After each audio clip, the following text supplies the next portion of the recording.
Howdy there, folks. Thank you for tuning in to Wish We Were Then. This is the show that has been doomed to repeat history so that you may learn from it.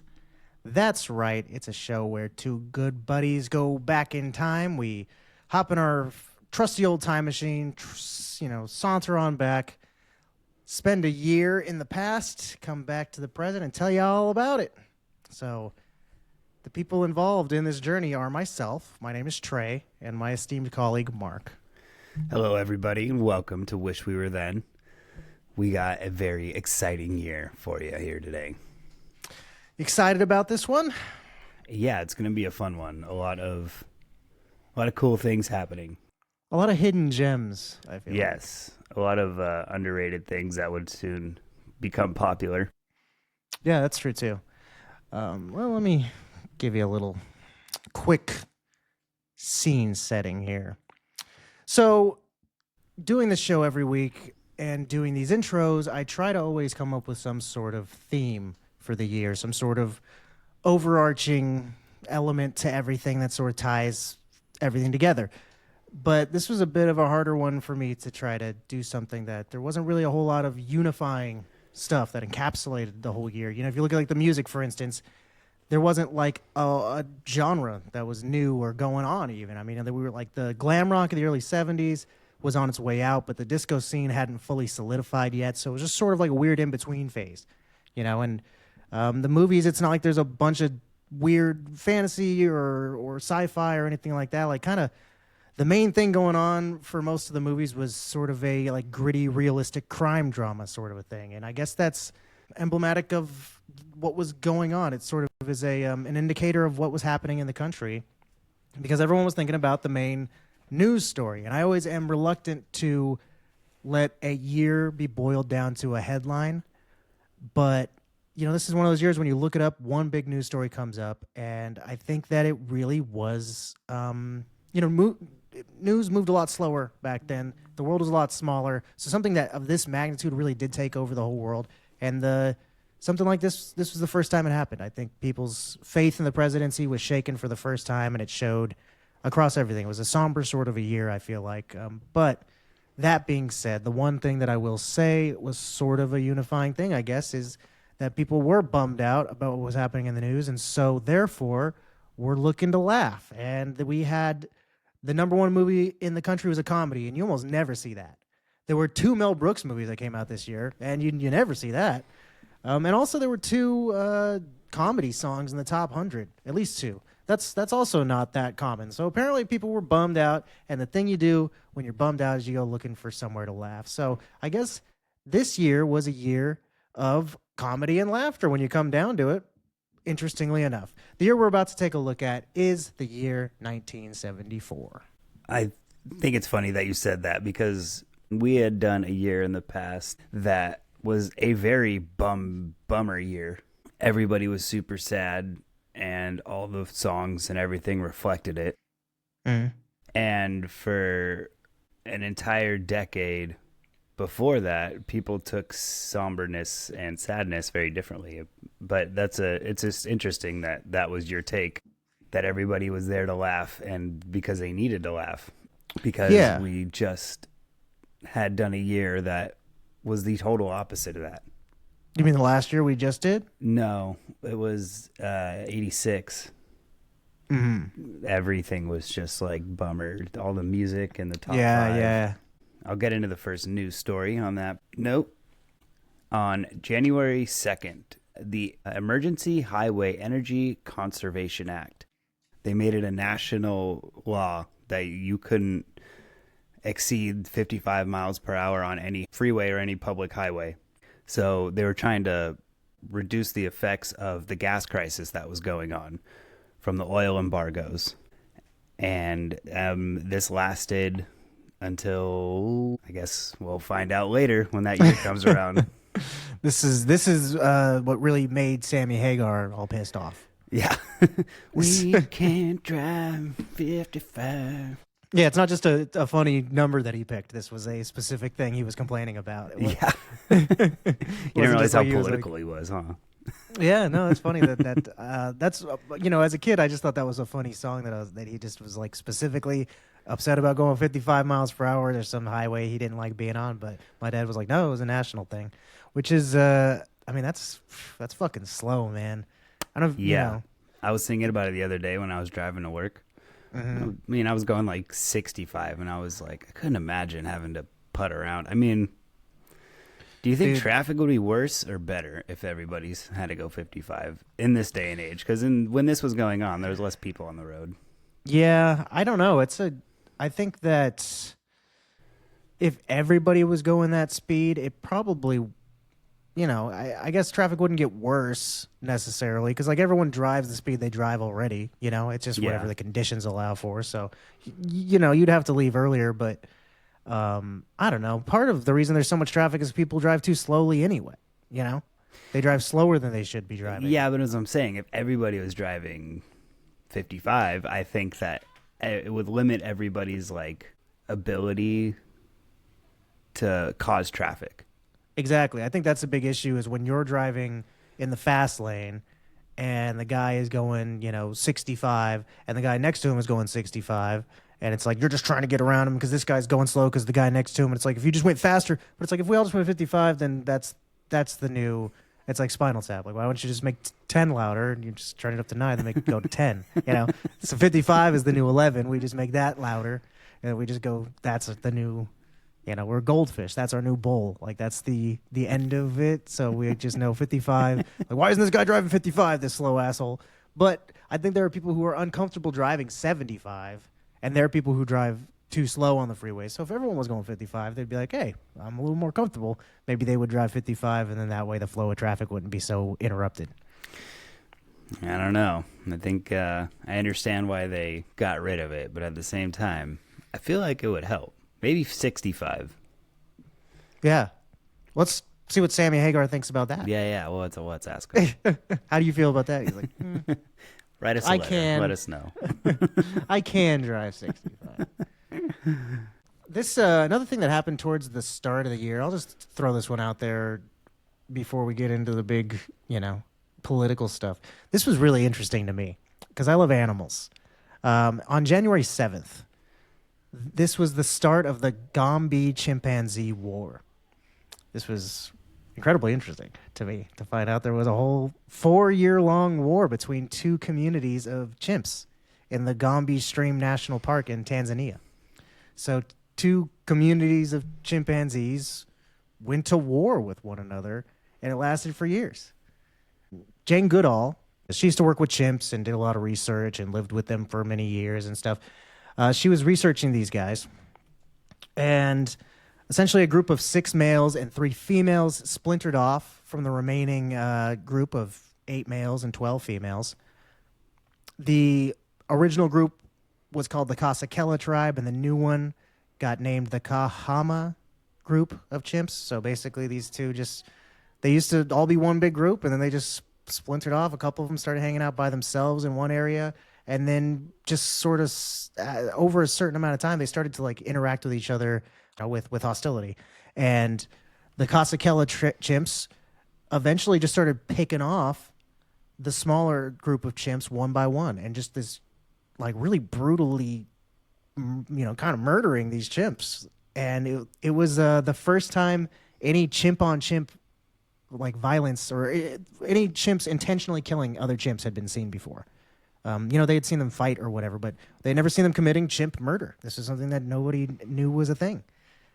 They thought they were friendly with one another or just avoided other groups, or they would get into a fight and then get into territory battles. And, maybe things got to that point, but this was them intentionally hunting and killing each other. And this left a really lasting mark on Jane Goodall, who had thought of them. I mean, she worked with them, lived with them for years up until this point, and she thought of them as being like humans, but rather nicer. Those were her words, that they were rather nicer than humans. So this really scarred her. And when she told everybody what happened, people didn't universally believe her, even though she was like the leading expert in her field. People thought she kind of was anthropomorphizing these chimps, like the war between them and like the sort of interpersonal things going on. They thought she was putting in her own, sort of flavor to it, what she was interpreting on her own. And then they also thought maybe her presence, her being there, might have caused the violence between the chimps by, having them have an outside factor that they don't normally have, cause this sort of thing. But since then, it has been witnessed elsewhere, and we've seen that chimps do go on these year-long wars. But this was the first time they ever found out about it. That's crazy. We're not so different after all, are we? Man, that's true. That's crazy. I watched Chimp Empire. I think that's what it's called. Anyway, is that a bunch of chimps in suits in like the 1930s?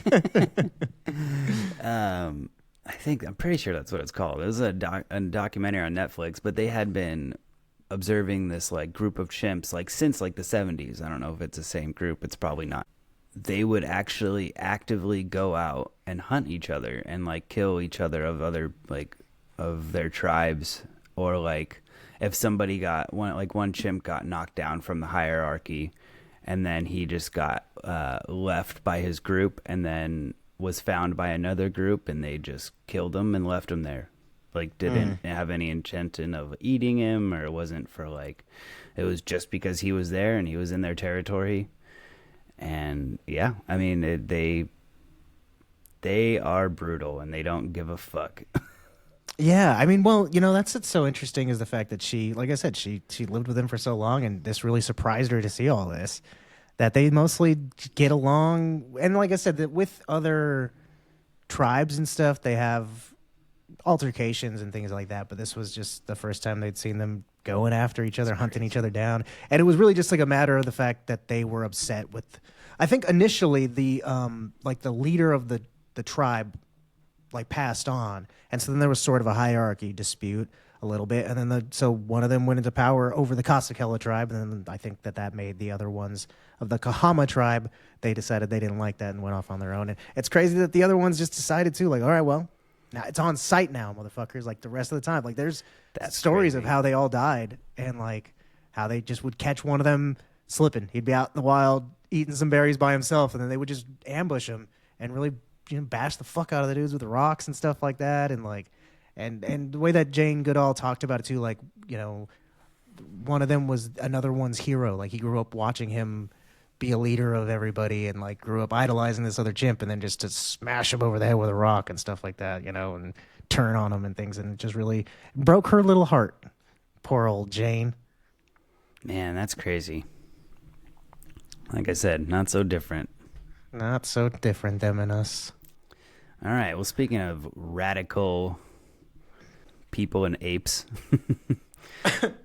Patty Hearst was kidnapped from her apartment by the Siboney's Liberation Army. She was the granddaughter of William Randolph Hearst, who is the newspaper person. Yeah, the newspaper mogul. He owned like 70% of all magazines and newspapers and propaganda, basically, in the 20s or the 30s and so on. They initially wanted the family to give away money for food for people, which is what they were holding her ransom for. And they ended up doing it. They initially gave $2 million in food to distribution programs called People in Need. Despite fulfilling the demand, Patty Hearst wasn't released. And then turns out that she had been brainwashed, and she decided to join their group. And a couple weeks later, she had like put out a tape, because she had been putting out these tapes, like distress tapes, like this is their demands, this is what they want. Yeah. She put out another tape that said that I have joined the Liberation Army. I've changed my name to Tanya. And then like weeks later, they find out that she was helping them rob a bank in San Francisco. And they like, this group had already killed people. So they were already like a radicalized group. This wasn't just like a hippy dippy cult that she was like entering. Yeah. And then a couple weeks after the robbery, the Los Angeles Police Department found out that they were trying to steal ammunition from like a storage facility, and they were caught, and their van was discovered. And then they found one of their houses in LA, and then they surrounded it with SWAT and LA police, and there was a shootout.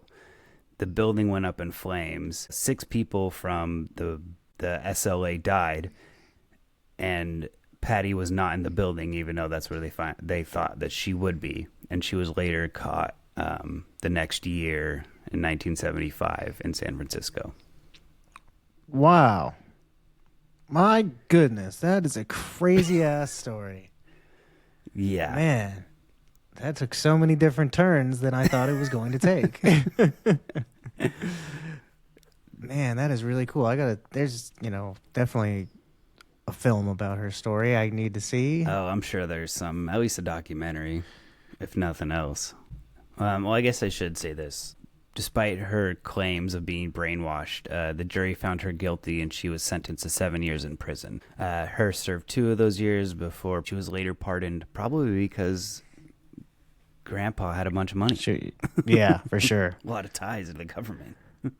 Yeah, definitely. I mean, that's 100% how that happened. But man, that is so wild. I want to know more about this story. It's just so, so yeah, much, that's the very so cut deep. and dry portion of it. But yeah, because I mean, I was like already fixated on the beginning of it when you were talking about the ransom stuff, and I was like thinking, you imagine if he just said no? Like, I don't negotiate with terrorists, because it's like they're asking for money to be like donated to places or whatever.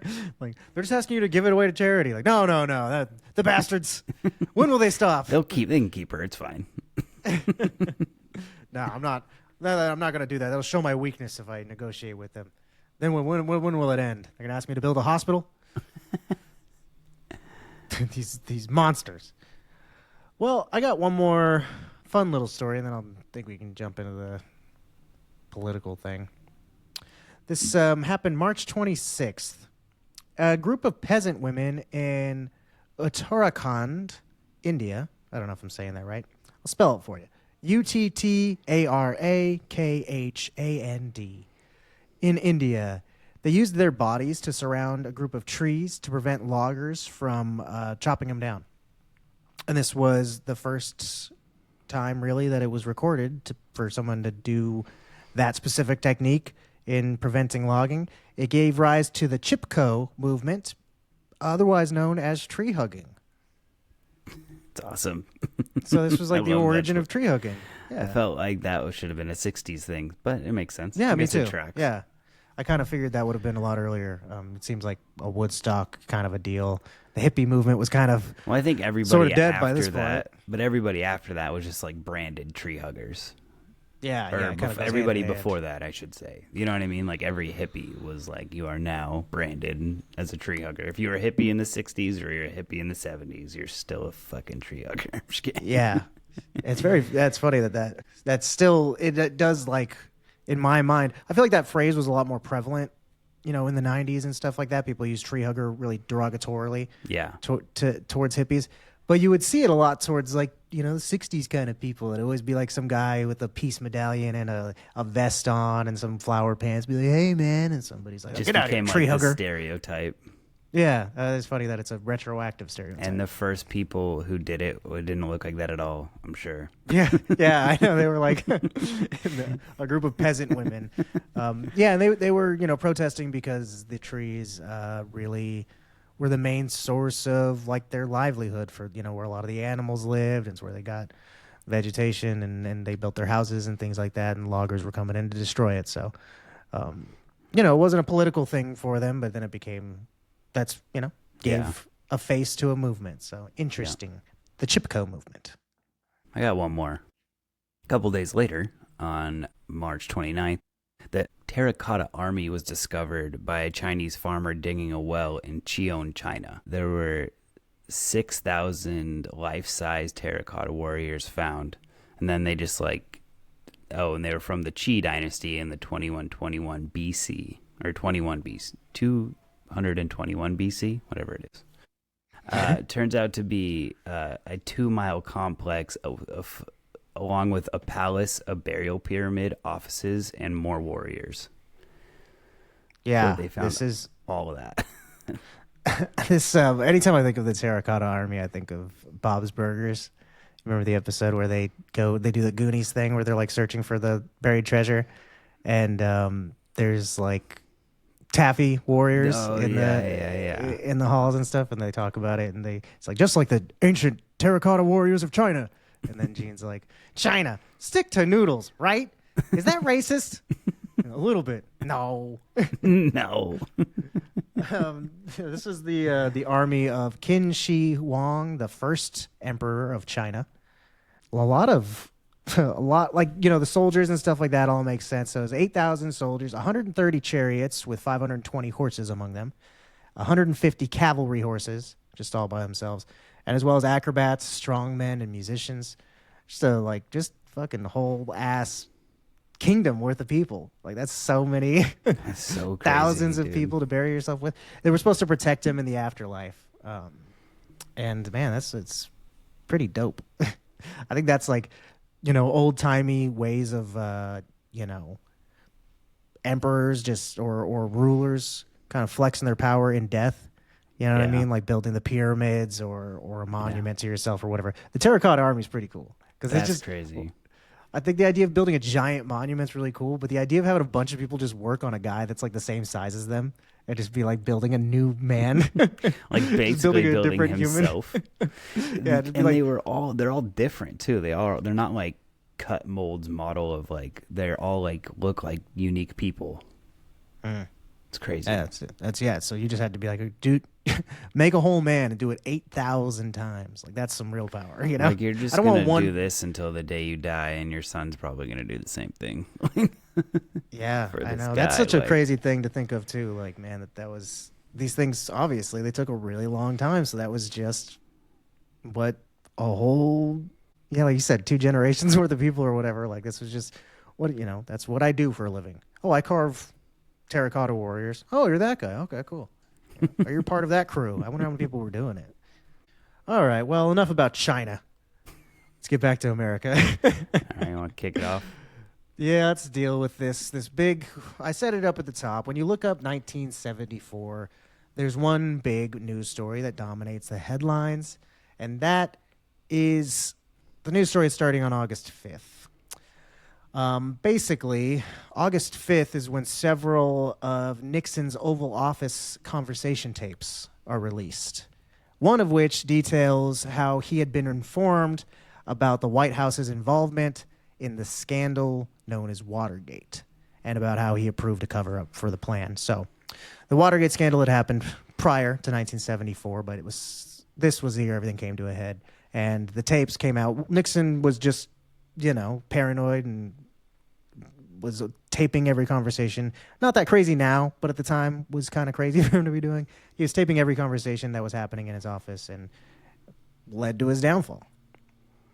Yeah, you would think that would always come with your own like admission of things, because who's being recorded most of the time is you. It's your office, right? Like, Yeah. there's going to be things that you don't want people to hear. That's why it's behind closed doors. You're not, you know what I mean? Like, Yeah, I would have a secret, like, Why other would room he- where it'd be like, it'd be okay, so- we have conversations in here, but when I want to actually say what I need to say, I'll say it in there. or like when why- I'm trying to get information or on somebody or from somebody, or actually like conversations I want to keep. Why would you just have it all the time for you to say the things that you don't want people to hear? Yeah, And, like, I don't know. Like, did he know it? He knew about it, obviously. To what end were these tapes being recorded that he just has incriminating evidence to himself? And then the moment that it comes to light, people were like, oh, you were recording all the time in there? Well, give us those tapes. And he was like, oh, no. Like, that was his defense at first, was just like, some of them are mine. Like, that was what he tried to say. And they were like, no, we need them all. And he said, well, you can have these. And, like, he tried to only give some of them up. And they're like, no, motherfucker, we need all these tapes. And then he finally did it. He's like, well, one of them you're not going to be too happy about, And then, so that was August 5th, the tapes come out. A couple days later, on August 7th, he meets with congressional leaders in the Republican Party. It was told, you're facing certain impeachment. You're going to be impeached. Like, it's a done deal. Nothing we can do about it. Writing's on the wall. Good luck, pal. So the next day on the 8th, Nixon announces his resignation. And he is the only president in U.S. history to resign from his post as president. So he goes down in a flaming scandal. The very next day on the 9th, he submitted his resignation, and Gerald Ford took over the presidency. It's so crazy. And then all the way on September 8th, Gerald Ford pardoned Nixon of any sort of wrongdoings. So, like I had said up at the top, this was a news story that, I mean, it happened kind of late in the year, but still it dominated everything. And this was, a time where people, the presidency was still something that was sacred. And they didn't, anytime there was wrongdoings, they kept it from people, This was the first time something really got out there. There was no hiding it. And they just had to go, yeah, president fucked up. I guess we're going to have to get rid of him. And the president had to be like, oh, I guess I'm leaving. And obviously, people were pretty shaken. Yeah, at the time, this was crazy. Because every time we not do that crazy stories, now. Every time we do stories like this, I try to put myself there. Because retroactively, we have all this information. I guess we grew up knowing Nixon as being a crook or whatever. That's was the thing. We knew him as the guy who got impeached. Yeah, but now there's all these crazy did you know Ford was on the Warren Commission?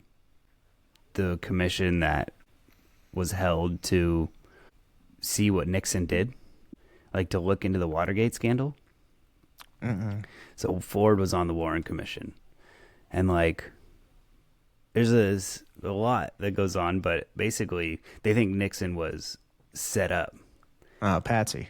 And turns out one of the people who set him up would actually turn out to take his place.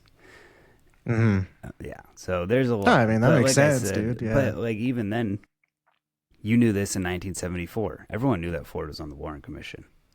Mm. They just don't put two and two together, and then come to find out all these years later that other things come out. I'm not going to go into it because it's not what we're talking about. But it's hard for me. What I'm saying is to put myself in 1974 when I know all these things. You know what I mean? Or when I've heard different, even if they are just conspiracies. Yeah, no, and like I said before too, the news was slower.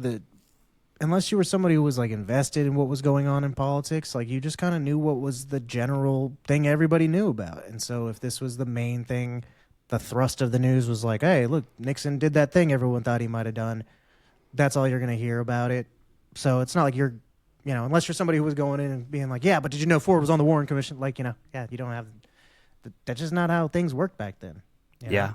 Yeah, you're right. So you just kind of got what you got told the news. And then you went, okay, now I know about that. And there weren't that many sources of where the news came from, and they were mostly, of one general viewpoint. So I think, it was, I don't know. I think this was kind of definitely ubiquitous. Scandalous. Yes, for sure. I mean, he said this is the first time and only time that Nixon or any president has ever resigned. I mean, it's crazy. Okay. Well, let's get out of the news stories. And this is still quite a news story, but it brings us into the food area of our podcast. This fucking blew my mind. All right, you ready for a food invention from 1974? Chicken tenders weren't a thing before 1974. Somebody had to batter and fry chicken. There's all they were way. They were just chicken roughs. There was no chicken tenders before. Chicken hards.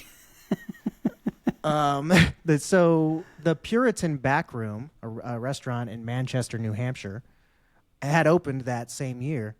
And Charlie Papas, the chef, salvaged chicken pieces that had been trimmed from larger cuts of chicken, marinated them, and fried them to create chicken tenders. So, yeah, I mean, prior to that, I don't know. And, we had talked about the invention of the chicken sandwich prior to this happening. So you could get a chicken sandwich before you could get chicken tenders. So prior to crazy. The 70s. But isn't that the piece off of the chicken breasts? Isn't that the tender? Isn't that the little piece that they call the tender? I mean, I think it's now. Maybe it wasn't. Maybe there's a designated piece. I think before it was just extra pieces off a chicken. Interesting. Yeah. Crazy. This is And this was before chickens had fingers. So this was What a weird world they lived in. A couple other things that came out in the food world this year. Bailey's Irish Cream for the alcoholics out there. For those of you with a problem, can't wake up in the morning without something special in your coffee. Well, here you go, Bailey's Irish Cream. Now your breath doesn't have to stink so bad on your way to work from all the whiskey in your coffee. Get help. All right. And then also for the children, those younger than 21, unable to deliciously partake in Bailey's Irish Cream, you can have Bubble Yum, Kinder Eggs, and Fruit Brute cereal, one of the monster cereals. It's been discontinued. They bring it back every so often, but it was like a werewolf. Also, Pop Rocks. Oh, Pop Rocks too, eh? These candies were produced by the scientist William A. Mitchell. I didn't see those. That's way more exciting than any of the stupid candies I wrote down. Pop Rocks. Man, I used to hate those when I was a kid, to be honest. They were fun, but they didn't taste good. They taste fine. It was the effervescence of them I just didn't enjoy when I was a kid. It took me a while. I think when I first tried them, I was just like, oh, I don't know. I knew that they were supposed to do that, but still, it was like taking drugs as a kid, kind of. Somebody goes like, here, put these in your mouth, and then they're going to do something different than anything else that you've ever put in your mouth has done before, and it's going to feel weird, but just go with it. You're going to enjoy it. And just as a kid, you have to trust whoever gave them to you to give you a good trip. And as a kid, I was just too nervous. I was like, oh, I don't know, man. I don't know. You should try it doing now. something, you know. Now that your brain's like, yes, fully developed, you should try it now. It took me a couple tries, and it was just something that I was so like, oh, they're gonna pop. It's like, yeah, they're gonna pop, dude. And I tried, and they would. And then it took me a couple tries, and then eventually I got my brain over it, and then I could enjoy them. And then it was like, these are awesome. You know, it wasn't even the urban legend that was so prominent, because I knew that wasn't true. Like that, if you mix them with soda, you explode or some shit like that. Whatever it was, you know, you remember that?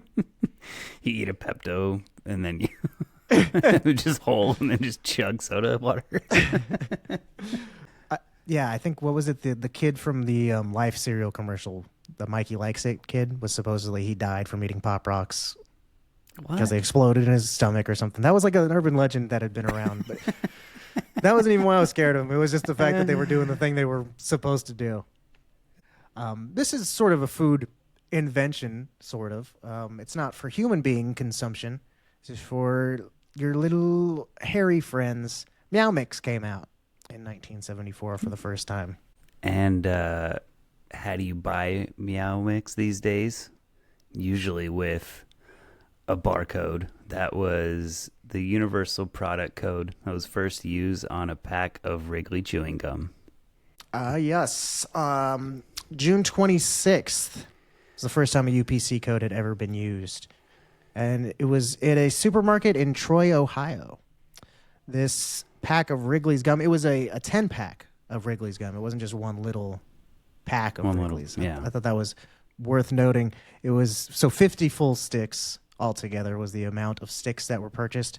So it was a little bit more of a, you know, like it seemed kind of like stupid for it to be that small. Someone just comes in like, oh, fuck, I'll buy this. And they're like, sir, it's a monumental purchase. Like, I just wanted gum. And walk out really fast. Just come back. We need your picture for the newspaper. No, I just need a gum. It was 50 sticks of gum. So this was like an investment. 67 cents is what it cost. Oh, dang.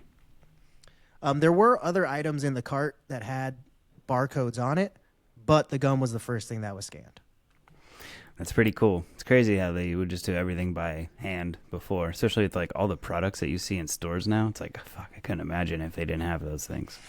Yeah. This was the first time any barcode technology had been used in America. So, but yeah, the UPC is still, I mean, that's like still what we use now, right? Like that thing, when I looked it up, like, cause when I saw this, I was like, oh shit, this was the first time it was used. So I looked in to see, was this, because it said first barcode use in America, and I was like, were they using it elsewhere? Was this like first ever technology? And then it like brought up the technical, like how a UPC works, and I was like, it's too hard to understand. There's so much information about like the lines and the space between the lines, and like where all the numbers are kept in there and stuff. And it was just like too much for my brain to handle. I had to turn off had to click away from the page without looking at the screen, so I didn't get any more information. Yeah, I don't know. That's crazy. Yeah, pretty cool though. And then another type of invention that's still centered around food a little bit. The Heimlich maneuver first debuted June 1st in a medical journal. Hmm. This is something it's like shocking to find out how recent a development this is. This was like a modern thing, you know. He claimed the doctor Harry Heimlich. He claimed that back slaps were proven to cause death, which is not true. He just like fabricated some information in order to propagate his own maneuver. He was kind of a sleazeball, by all accounts. Like his son is just like, when I was reading articles about him, there were a lot of like quotes from his son where it would just be like, and according to his son, this is the first of a series of reports and findings that were faked by his father. It's just like, why did you have to throw his son? His son was the one who said that. Is his son a noted doctor or something? But it's just like his son goes around bad mouthing his dad all the time, which I think is funny. when he died when he was like dying, or he was towards the end of his life, he claimed that he had just like recently in the past couple of years saved a man using his Heimlich maneuver, and this was the second time in his life that he had done so. His son said that the two claims of saving people's lives were bogus. That was in quotes. His son said bogus specifically. This guy just doesn't like his dad for some reason. I don't know why. My dad, he's bogus, dude. We don't even like that guy. Yeah, this was the 70s that this came out, so this kid was like, oh man, my dad, he's so bogus. You think he saved somebody? He'd save anybody, dude. Just never saved anyone's life. He's bogus, man. Go ride a wave. Get out of here. Go slap it back, dude. It's proven to be helpful. I heard he killed a guy and he slapped his back real hard. Fuck my dad, dude. It's not just his son who claims that he was full of shit. According to Dr. White of the Mayo Clinic and the American Heart Association, who was the AHA was persuaded to stop recommending back slaps because of this research. So they basically fell for it, essentially. And so this Dr. White of Mayo Clinic and the AHA, he said that Heimlich basically slick-talked his way or intimidated, depending on who he was talking to, into getting his maneuver recommended.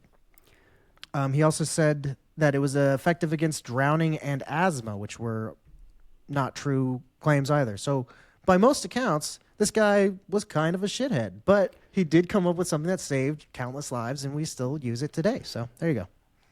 Yeah, I mean, it works. I don't think he had to do all the lying and manipulation to prove that it works. Right, and it's also not like you're getting money for people. Anytime someone does a Heimlich maneuver, you run up and charge him for it or something. In that one medical book that he wrote, he would get money for that, but... I suppose. I don't know. He just wanted the notoriety, I guess. When was CPR invented? Because isn't this part of CPR? I don't know. Maybe it was added later, or maybe it was predating it. I'm not sure. I couldn't tell you. But they have renamed it.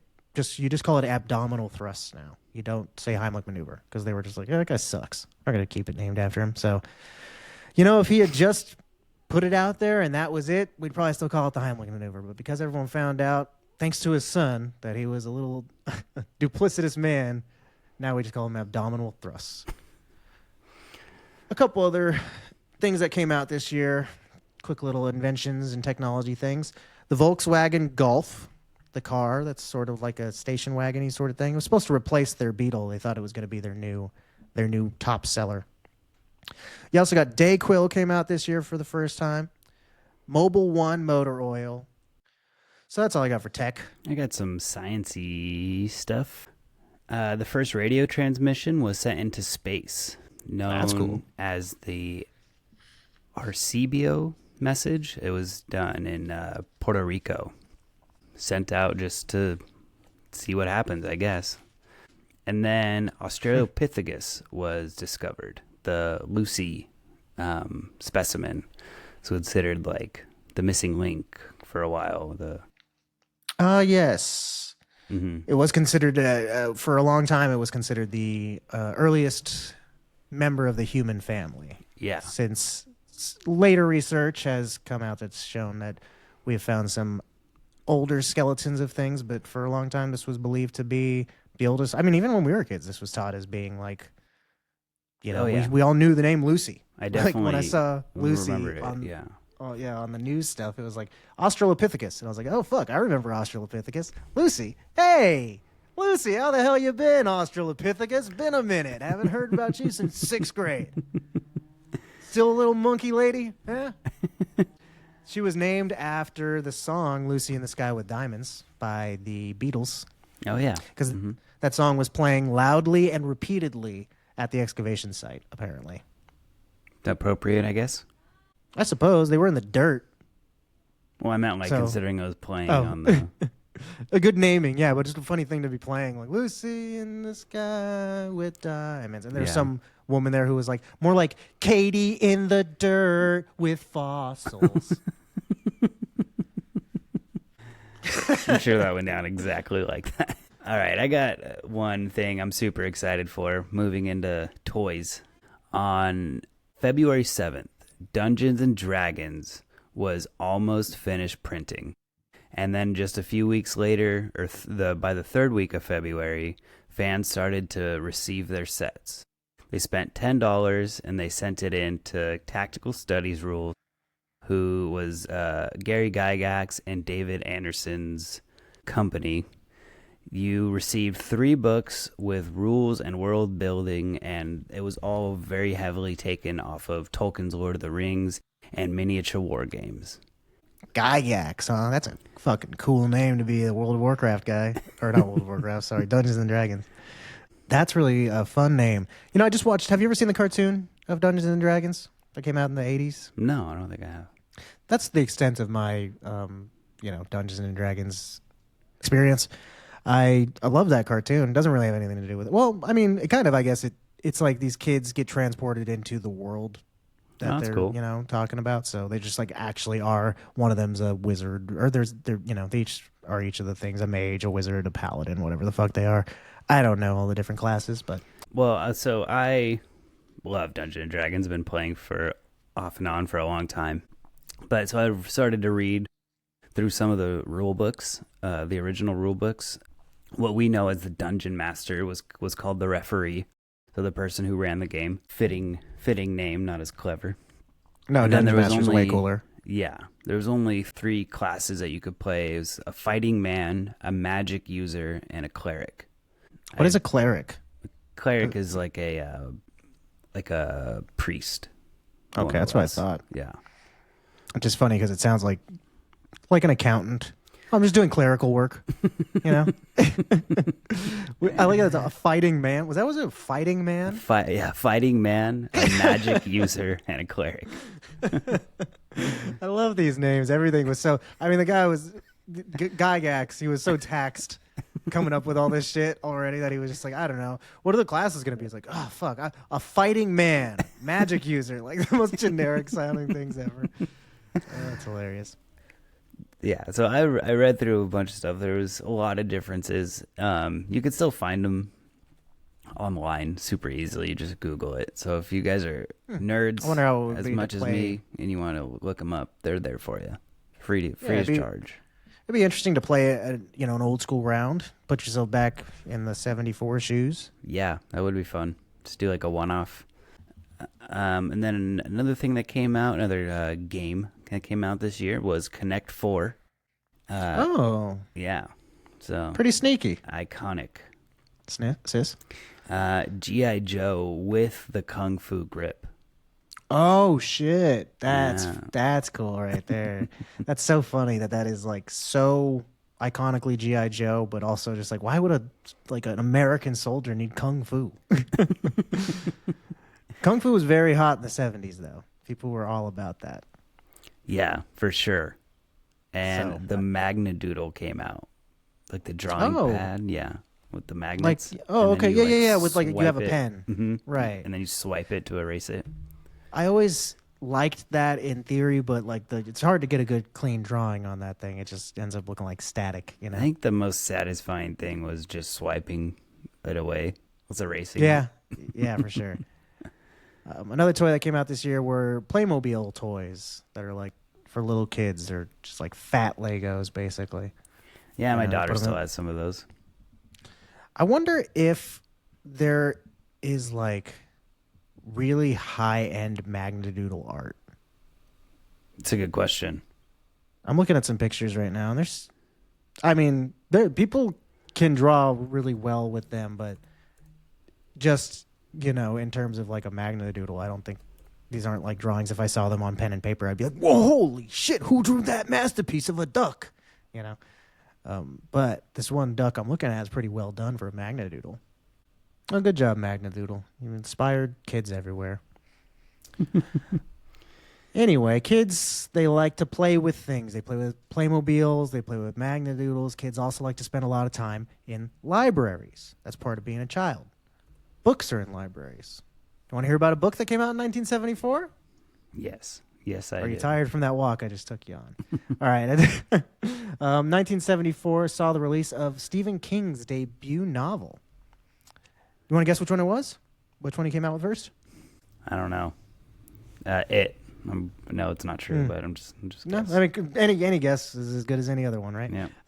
Carrie. Carrie was his first. That tracks more, I guess. Yeah, kind of more simple story, I guess. Mm-hmm. Came out April 5th.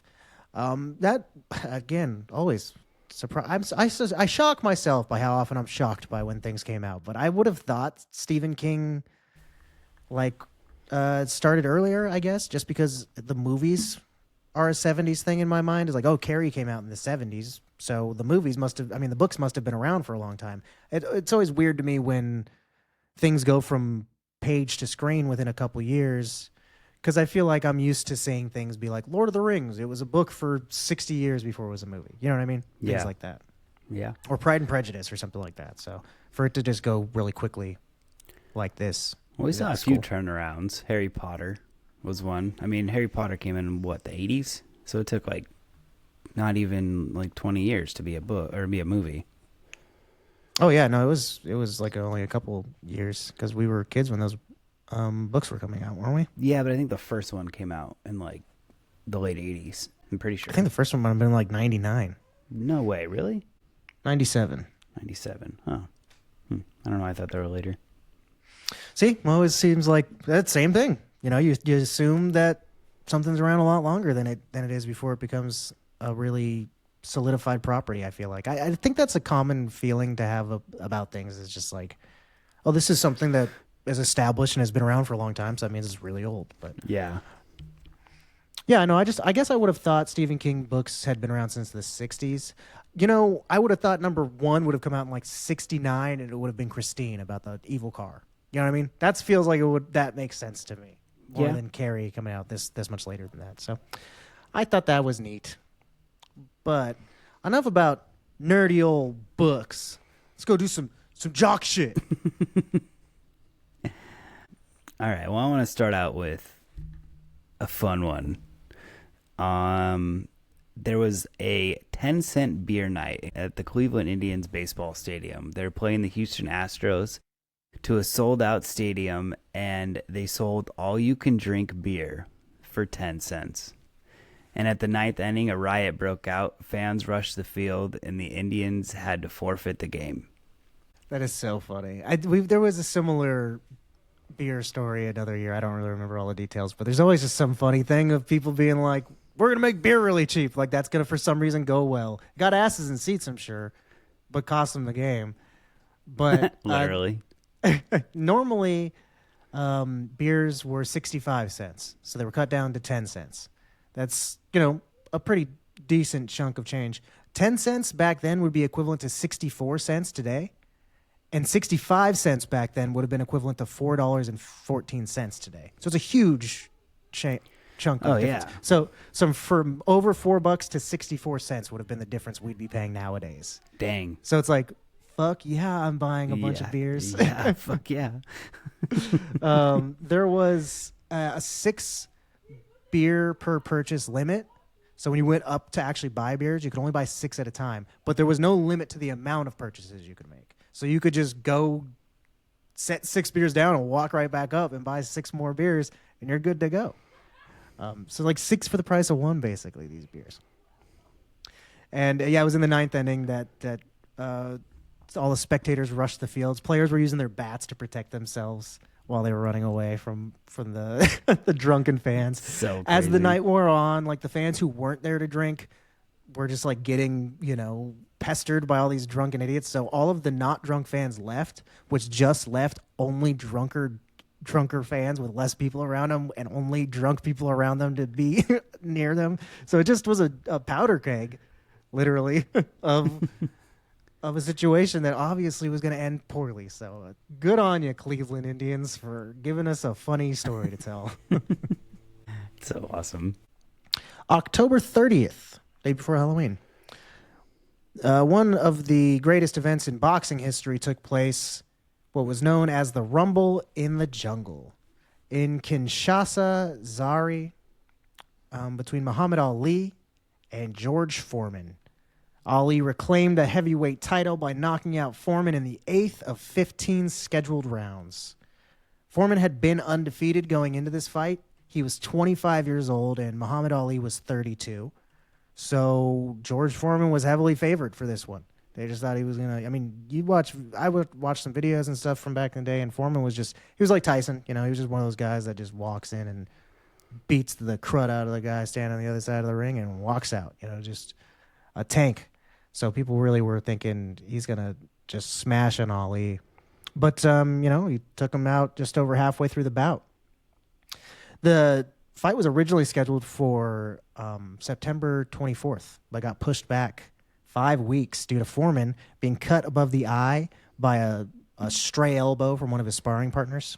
It required 11 stitches, and it happened just 8 days before the match was supposed to occur, so that really threw a wrench in the works. There had been a huge 3-night music festival that was held there to promote the fight. And it was supposed to be the 3 nights leading up to September 24th, and then the fight got pushed back, but they were just like, fuck it, we can't reschedule this whole festival. So they just went through with it anyway, so it ended up being a festival kind of for its own thing. It featured acts such as James Brown, the Pointer Sisters, the Spinners, Bill Withers, and B.B. King. So it was a really cool-ass concert. It would have been fucking sick if if Foreman hadn't got elbowed before the fight. Yeah, hell yeah. Very cool sporting event, though. Crazy that, it's in Zaire, I don't know how to pronounce it, but, they just really flew out to the jungle, and this was, a big comeback fight for Ali and stuff like that, and being proved 32, he was the greatest. 32 is old for a fighter. No sure. wonder he got Alzheimer's so quickly, and he was so bad off in his later years. Yeah, for sure. Fighting like that for all those years does it to you, At 32, that's, if a 25-year-old squares up against me, I'm not just immediately being like, oh, this guy's wiped. I'm like, fuck, this is going to suck. You know what I mean? I'm going to knock him out in the 8th round, guaranteed. All right, to break down all the world champions of this year, at least in our American sports, except one. The FIFA World Cup happened this year, actually. The World Series baseball champions is the Oakland A's, Oakland Athletics. And in my opinion, is the worst name for any team ever. Yeah, that's a bad one. They could have been the Baseballs, and that would have been a better that would have been a better name. The Athletics. The Super Bowl champions were the Miami Dolphins. The NBA champions were the Boston Celtics. The NHL Stanley Cup champions were the Philadelphia Flyers. And the FIFA World Cup, West Germany won that year. It's when Germany was still split after the World War II. Yeah. Before, tear down this wall. Well, good year for sports. I like seeing like the Dolphins in there and stuff like that. But Celtics, you're always just going to see some team. I feel like every time we do it, it's either the Celtics or the Lakers. Yeah, they're a pretty common couple of teams to show up. Okie dokie, artichoke. Now that the game's over, let's change the channel, shall we? See what else is on TV. All right, the top 3 shows in the country this year are they're mostly all sitcoms. That's fun. See, more of that people wanting to laugh, like we talked about. You don't normally see sitcoms in the top 3, especially not taking all the slots. And in this year, you had first half of the year, the ratings come in midway through the year, basically, and then the second half of the year we'll got a different set of the top three. For the first half of the year, it's All in the Family in number 1. Number 2 was The Waltons. Number 3 is Sanford and Sons. Waltons ended on March 14th, so they were within that first half. And Chico and the Man debuted September 13th in the number 3 slot. So you moved Sanford and Son up one. So went All in the Family, Sanford and Son, Chico and the Man at number 3, debuting. So some of the other TV shows that debuted this year, along with Chico and the Man, are Happy Days, Good Times, Land of the Lost, Little House on the Prairie, and The Rockford Files in the realm of live action. And really the only notable cartoon that I saw that debuted this year was Hong Kong Phooey, starring Scatman Crothers as a kung fu dog, which more of that fascination with kung fu that they had in the 70s. You know, Happy Days, that's an all-time huge show. Yeah, I've seen Happy Days. A lot of these I haven't seen. I haven't seen The Land of the Lost, but you know what? After looking through them, I kind of want to watch that show. Land of the Lost? Yeah, it looks pretty cool, actually. I mean, I've never really seen it either. I'm familiar with, you know, clips and stuff of it and Danger, Will Robinson Danger, but I have never watched it. One that I had never seen before but decided to check out was Chico and the Man, and I really enjoyed that show quite a bit. It stars Jack Albertson, who plays Grandpa Joe on the Willy Wonka and the Chocolate Factory from the 70s, and he's like a garage owner. And Freddie Prinze Sr., he's a young man, a young Chicano who comes in and starts working for him. And it's a very funny show. I really enjoyed it. I watched a couple episodes of it the other night. One of the other things that was notable on TV this year, though, Monty Python's Flying Circus. It ended in its original home country. The run was from 1969 till 1974. Just a few months before it ended, 2 months before the last episode ended in the UK, it started being shown in the US. So, American audiences for the very first time in 1974 were introduced to Monty Python's Flying Circus. Hell yeah. More of that comedy coming through. People Yeah. wanted to laugh. And Monty Python is very, very silly. So Yeah, for sure. British humor at that time was definitely different. You were seeing was it the Two Towers? Fawlty Towers? Faulty Towers. You ever seen that show? Yeah, I watched a little bit of it. That's one that, like, it is so, you know, lauded and people love it. And it's just got such a huge cult following and everyone talks about it like it's the greatest show in the world. And I watched a couple episodes and it just was like I just couldn't get into it. I just thought, like, this is so childish to me, you know? I've seen a couple episodes too. And there was funny parts, but it wasn't like something I'd be like excited to watch or like want to put on a normal basis, you know? Yeah, I mean, I watched the first few episodes, so I don't know if that was like the best indicator of the show or why it's considered a classic. But I mean, honestly, British humor is most of the time it's pretty dumb. Mr. Bean is pretty stupid. You know, Benny Hill's not that good. Like all this shit that they like love. Little Britain, like all that stuff sucks. Never seen Little Britain. Like Monty Python's great though. Monty Python's good. Mighty Boosh, like they're weird stuff. It's interesting. Mighty It's cool. Boosh is hilarious. I forgot about that. But I'm just saying the entire country has done like these couple things. Like they're all a troupe that Yeah, right. comes out with stuff together. Okay, let's get on down to the boogie machine that I like to call the radio. I like to call the boogie machine the radio. Everyone else refers to it as a boogie machine, but I like to call it a radio. Let's see what was the top 5 on the Billboard charts for the year 1974, shall we? Yes, sir. Yes, sir. Number 5, Dancing Machine by the Jackson 5. This is where the dance, The Robot, originated. And if you watch the music video, even when Michael was real young, he did a great job doing it. Like I was like, wow, he does it better the first time anyone's ever done it. Does it better than most people when they try to do it today. Like, and he was a child. It's crazy. Yeah, he does it. He is an interesting robot. The dance was invented by Charles Washington in the late 60s, apparently. Oh, So, but basically everyone saw it for the first time, MJ doing it on Soul Train. And I watched some video of him on. I don't think I found a clip of him on Soul Train performing the song, but like cut around the dance, and I was like, what the fuck? So then I found a clip of him doing it on the Carol Burnett show from the same year, and yeah, he man, that guy was so fucking talented. Yeah. You know, all of them were really. I mean, they were a really, they were just beaten into greatness. That group of kids. Unfortunately, it's one way of doing terrible, it, I terrible guess. dad. Right. This song came out February 19th of 1974, and it reached all the way up to number 2. Never hit number 1. It stalled behind "The Streak" by Ray Stevens, which we will talk about in a little bit. That song hit number 1. One of the comedy songs that I talked about at the top of the show. This was the first top 10 for the Jackson 5 since Sugar Daddy in 1971. So they had a 3-year dry spell from being like one of the biggest bands in the world. A couple of years of not popping.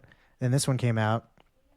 And, I really think of the Jackson 5 as being like a 60s group. They started in the late 60s. Like most of their stuff is 69 or 70. But like their early stuff is very super bubblegum pop, A, B, C. Like he's a little boy. That's what I think of. This is kind of that middle, the dark ages of Michael Jackson's career between when he blew up with Thriller and when he was a little kid blowing everyone's minds with his talent. Like this was the middle ground where, I mean, obviously they still did well, but they didn't even get number 1. They got number 2.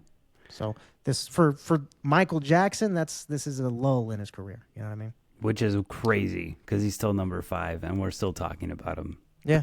I mean, he popularized a whole dance that would last for forever. And like that, when I saw it was from this song that it was popularized, I was like, damn, I would have thought of The Robot as coming out in the 80s. It feels like a very 80s thing. And to know, sure. Michael Jackson put it on the map way prior to that. And just to clear up some confusion, because we talked about the Jackson 5 on a recent episode, and we weren't sure who was in the group. I looked and saw who was actually on this song. We've got MJ, we got Jermaine, Tito, Jackie, and Marlon. Okay. Those are the Jackson 5. So not. There you go. No Janet, no Randy. Janet. None of the people that we recognize the names of. Jermaine and Tito are the 2 that I know. And then Jackie and Marlon, didn't know those 2. This song actually, talking about the song itself, I thought that like the breakdown of it was really cool. Dancing, dancing, dancing. She's a dancing machine. But it really only works once. I think it should have opened with that. And then every time it like stops to go back into it, I feel like it's so jarring. It's like a cool, weird time signature breakdown, but it just doesn't fit more than once in the song. Could have been like the bridge or something. Yeah, it just feels like a reset every time it comes in. So I thought it was weird choice musically. And, I talked about before, too, that there's not like a really cohesive feel to the music this year. And this one is sort of almost a disco-y feeling song, but not quite. And it doesn't really fit in with a lot of what else is going on the charts. So sort of weird year for music. Let's get on to number 4. My favorite song from the top 5. We got Come and Get Your Love by Redbone. This came out in January of 1974. Couldn't get an exact date that it came out, but I know it hit number 5 on April 13th of 1974, so it took a couple months to get all the way up to number 5. Again, not a number 1 hit. First top 5 hit for a Native American band. Yeah, this is from their album from November of 1973 called Wovaka. The album's first single. The album came out in November of 73, and this didn't come out until January of 74 as the first single. So they took some time to promote this album. And then ended up working for them, at least. This also, the song blew up again in later years, thanks to being used in 2014's Guardian of the Galaxy. And then in 2015, it was the theme song for F is for Family. So kind of introduced a whole new generation of people to this song. It's a great song. I love this song. It's like karaoke classic for me. I like doing this one a lot. It's cool that they were Native American and Mexican. They were inspired by Jimi Hendrix to form a band featuring all Native Americans. I don't know if Jimi Hendrix has any Native American in him, or if they just thought like, hey, that's cool that there's a black guy playing music, not just another white guy. Let's do a group that looks like us. So they decided to go with a group of all Native Americans. And this is a band that I always mean to check out more. And I only know this song. Yeah, I only know this song by him too. But I mean, this is a classic song. This is probably the most recognizable out of any of the ones on this list. Definitely nowadays for sure. And the only one that I would say is close is maybe number 2 in terms of just like if Guardians of the Galaxy hadn't come back out and made this song popular again. Yeah. All right, number 3. Love's Theme by the Love Unlimited Orchestra, written by Barry White in 1965. This was their debut album. It's a 40-piece orchestra set formed by Barry White. It went number 1 for the week of February 9th. I didn't expect an instrumental to be in the top 5. We usually don't get those. But this song was super cool. It was funky, but it was still like done by an orchestra. I liked it a lot. Yeah, it was interesting to be up so high. I mean, when you go back in time, like in the 60s, there's a lot more instrumental music that hits the charts. But you still do see it in the 70s somewhat. But yeah, it's pretty crazy that it went all the way to number 3 for the end of the year. And it's the first number 1 we've talked about so far. The other 2 didn't hit number 1. It got number 2, number 5. This was the first number 1 of the year. So it came out in November of 1973. This was released by Love Unlimited. So there's a band, Love Unlimited. Then there's the Love Unlimited Orchestra, 2 separate entities. Both Barry White's, children, whatever you want to say. They're both Barry White's thing.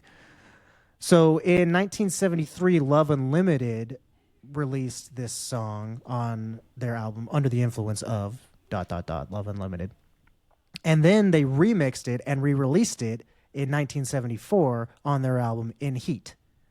And then it also was released here. So there's 3 different versions of this song that were all released within a couple months of each other. But this one is the one that did the best. I meant to listen to the other one. I forgot to get around to it, so I don't even know what the one with lyrics sounds like. So the Love Unlimited, the group, they're a female-led vocal group. So they actually have lyrics and sing on the song. But the one that made it big is obviously just the instrumental version. This is one of only 25 instrumentals to ever hit number 1. We talked about how that was more prevalent back in the day. Only one time since 1985 has a song hit number 1 that's primarily instrumental, and that was the Harlem Shake in 2013. So 1985, and then 2013, and then not again since then. So, and that's just the Harlem Shake, which also does have some words in it. So you're looking at, basically it just doesn't happen anymore. And it's pretty rare in the first place, only 25 times. Yeah. This is one of them. Crazy, too, that it took him so long to come out with this. Barry White wrote it in 65 and didn't release it until 73. It's one of those things he's holding on to. He's like, I'll find somebody or something to get this It's just, out. It shows what a great prolific songwriter he was to just have something like this that he's sitting on for 8 years and be like, oh yeah, like, well, let's see what this does. I'll release it 3 times really quick. Oh, one of them went number 1. Great, cool. Good job. Yeah. It reminded me musically of Dancing Queen by ABBA. Oh yeah. I could see that.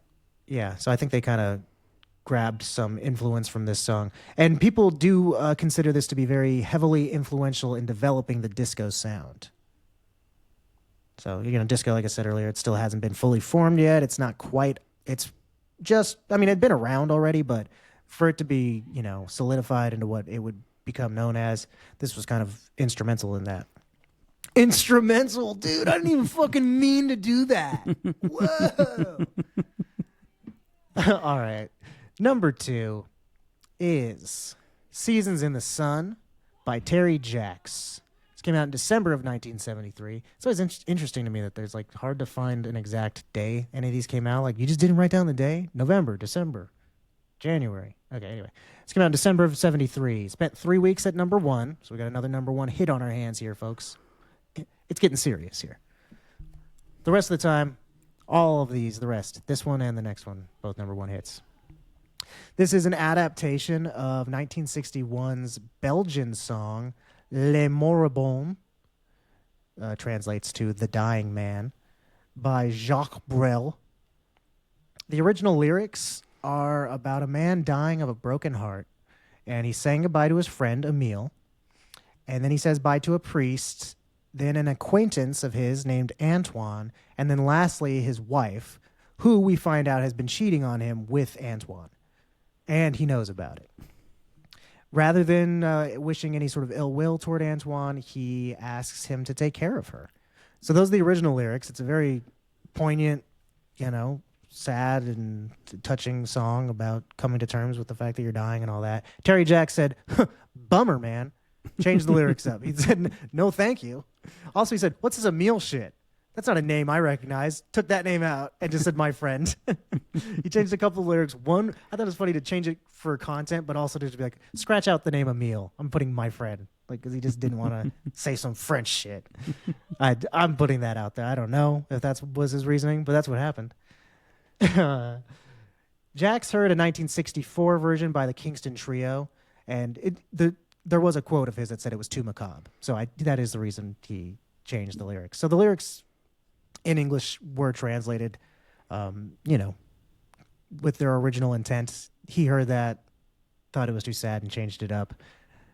He says he was asked by the Beach Boys to produce sessions for the album Surf's Up, and they attempted to do this song, supposedly at his insistence, or I don't know if he brought it to them or they just, I don't know. But he says that he was there to produce the Beach Boys, which is kind of a lofty claim without a whole lot of stuff to back him up. But Mike Love, one of the Beach Boys, did say, we did record a version of Seasons in the Sun, but it was so wimpy we had to throw it out. And it was just the wrong song for us. Those are quotes of his. So kind of sounds like people were like, what about Terry Jacks saying that he was asked to produce for you guys and you just couldn't nail this song, and he went out to do it himself and get a #1 hit for it. He's like, yeah, I kind of remember doing that song, but it was too wimpy for us. Like, he's just like, I don't know, maybe we did that shit. Possibly. Pretty sour grapes, I feel like. Yeah. But who knows? Who knows what the truth is? Very we don't even know what fucking day this song came out, so it's unverifiable who was there for which recording. Who knows? I like this song. This is probably like my favorite song that it had on this top 5. I like this one too. This is one that I've liked for a long time. I think it's knowing the original version and everything makes me like this one a little less. It does, which is funny because I didn't even think about that. But I used to really like this song and think it was a cool, poignant thing. But now knowing that, I'm just like, I listened to some other versions of it, and I do like the original lyrics better. That's just more touching of a song, I feel like. But and even the original lyrics, I think the Kingston Trio version I listened to, it's not exactly a full one-to-one translation, but I just think I like that element to it. But I do like the instrumentation he worked up for this. Like that opening riff is like really heavy for the song too. I feel like it seems like it's about to go into like an early metal song or something where it's all we had joy, we had fun. It's a good song though. I do like this one. All right. Number 1 of 1974, The Way We Were by Barbra Streisand. This was the title track of the movie that came out of the same name, which starred Barbra Streisand and Robert Redford. Alan Bergman and his wife Marilyn wrote the lyrics of the song, and Marilyn Hamlish wrote the music. This came out September 27th of 73, and 3 non-consecutive weeks at the top. I don't remember exactly what knocked it out for a week, but it came back. I always think that's cool to go and come back. This was interesting because it was released on the soundtrack for the film, but they released it as a single independently. And I guess, back then it wasn't necessarily exactly tied to an album. Your single could just exist and there wasn't an album that they went on. I mean, you could still do that, but typically we think of him as being tied to one specific album, I guess. And so even though it was released on the soundtrack, it got released as a single in September. Then when that single started to do so well, they decided to release an album of the same name. And they hastily compiled a bunch of unreleased songs by Barbra Streisand and put them together to make an album that was called The Way We Were. Mostly all unused material, but there were 4 songs that were recorded for the album specifically, this being one of them. So that was a weird sort of thing. It's from the soundtrack, but not really. It's kind of from its own album as well. This song was one that I wasn't familiar with, really. I mean, I guess I've heard it, but I'm sure I've heard it, but I mean, I'm just not a fan of the Barbra Streisand's like style of music. It's kind of one of those songs that I'm like, when are you going to listen to this? You know, I Yeah. mean, I suppose if you're into this style of music, you'll listen to this. But other than that, it's not something that's going to come on in my. There's not really a time where I'm like, oh, yeah, I'm driving to work. I'm going to throw on some Babs. You know what I mean? Like, there's not too You know many what's times gonna I can get think me of through me the what, day? yeah, there really isn't an occasion for it in my life. I suppose I don't know. I think it's like if you're trying to be somber or something like that, maybe throw on some like Simon and Garfunkel. Like maybe I could throw on some Barbara Streisand next time. Maybe, yeah. I don't know, but I wasn't familiar with it. But my wife right away when she asked like, oh, what was the number one song? I said The Way We Were, and she said, oh, Barbara Streisand. And I said, yeah. And then she said, did the movie come out that same year? And I said, I don't think so. I think it came out in 73. But I was just like, oh, damn, she knows all about this. I wasn't familiar with it. So I guess, but I mean, Barbara Streisand is somebody that to me, I underestimate her popularity, I guess. I don't realize how huge she has been and always was, I guess, Yeah. like Doing her the movies show are has always made huge. me realize how popular she was. Yeah, me too. That's for sure. I kind of feel like weirdly like where was I? Like I said, for my wife to just be like, "Oh yeah, Barbara Streisand, The Way We Were, 1974." Was that the year the movie came out? No, no. Oh man, why don't I know anything about her? She's an enigma to me.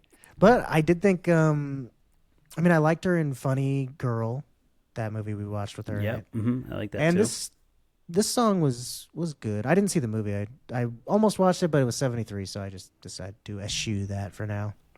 Yeah, I didn't So. watch it either.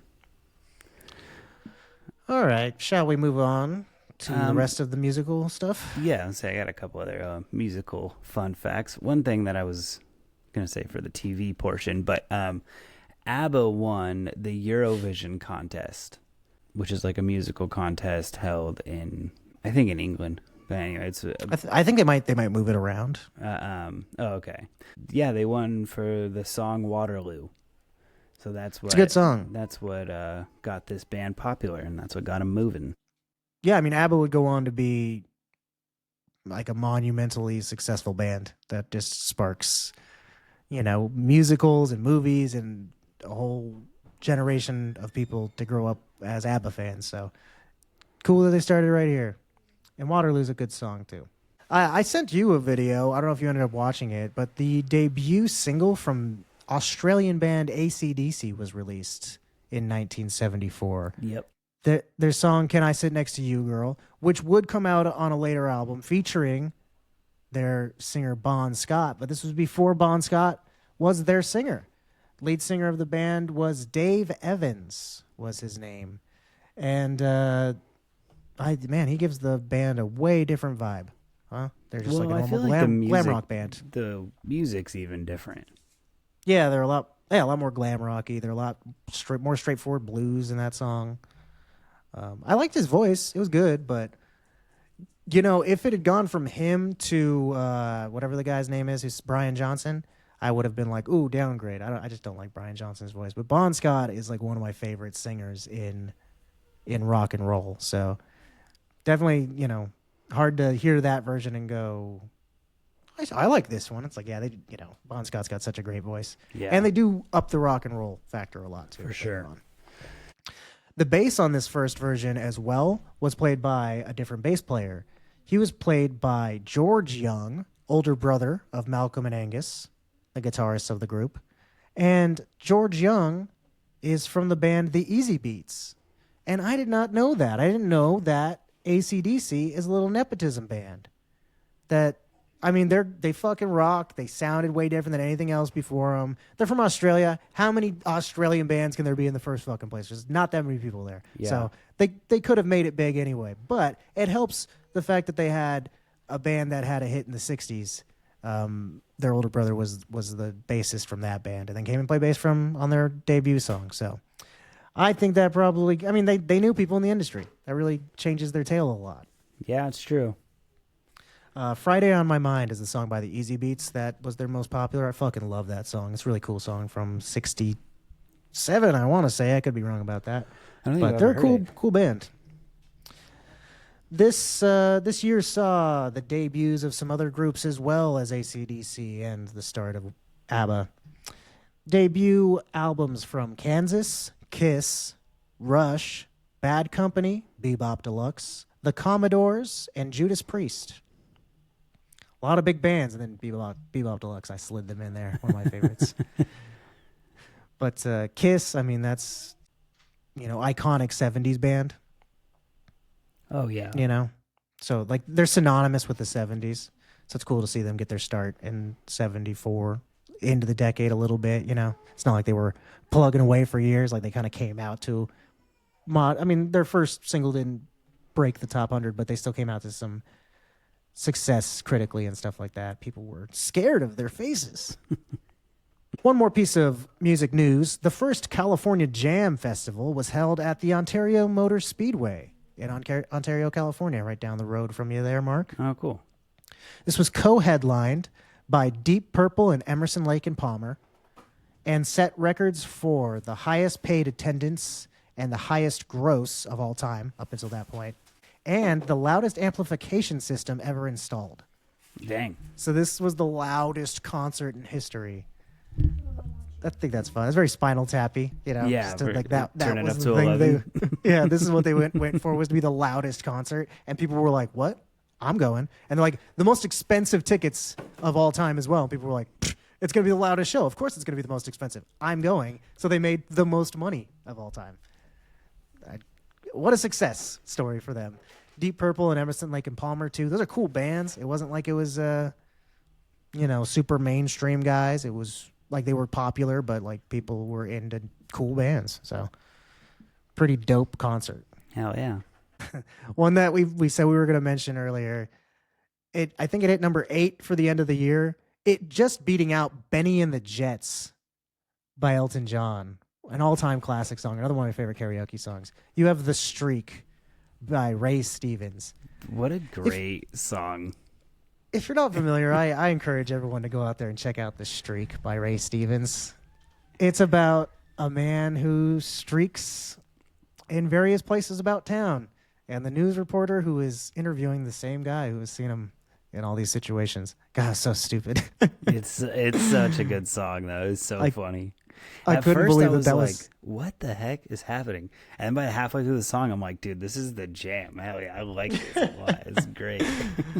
The thing was, too, it got funnier as the song went on. Like, the stuff he started saying and, like, the way he was describing it got better. Like, the first one's pretty cut and dry. Like, and it was too late. Should already have been mooned or whatever. But, like, as it goes on, like at the end where he's like, at the basketball game, and he's like, it was too late. She already got a free shot.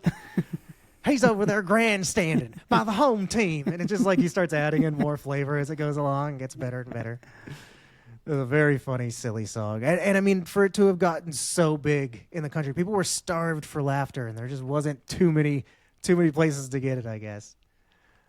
So yeah, really, really fantastic year for music. Oh, and the other one that I wanted to point out that did not make the top 100 was Jolene by Dolly Parton. That's crazy. Nice. I know. I saw a picture, kind of like that. Kind of looked like her around that time, and it was like, who was Jolene, and what was she? What did she have that Dolly Parton didn't? Whoever she was the most amazing woman in the world, apparently, because Dolly Parton was quite a looker back in the day. I got her on my shirt here from probably around this era. Yeah, they said it was probably around that time. It was probably a picture around that time. And then the last one I put on the list, it's like 22 minutes long. It's called Autobahn by Kraftwerk.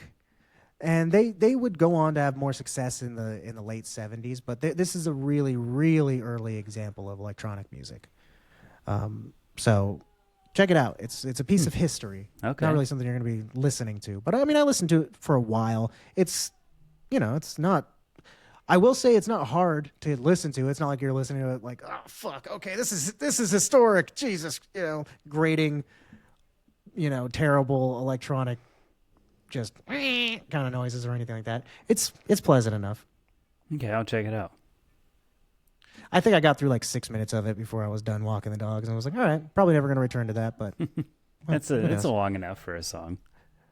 If anybody out there feels like jumping into the music world of 1974, check out our Spotify playlist. Alrighty then, we are all done with the radio. Turn that shit off. Turn that damn music off. All that rock and roll music that you're listening to. I want to watch a movie. All right, Grandpa. Well, guess what? You're not going to like the movie we're about to watch. Grandpa might like it, actually. Yeah, you might like it for the wrong reasons. This movie we're about to talk about, number one movie in the box office for 1974, is a little film by the name Blazing Saddles. Came out September 7th of 1974, directed by Mel Brooks, screenplay by Brooks, along with Richard Pryor, Norman Steinberg, Andrew Bergman, and Alan Uger. This movie starred Cleavon Little, Gene Wilder, Slim Pickens, and Harvey Korman. I'll read you the synopsis here.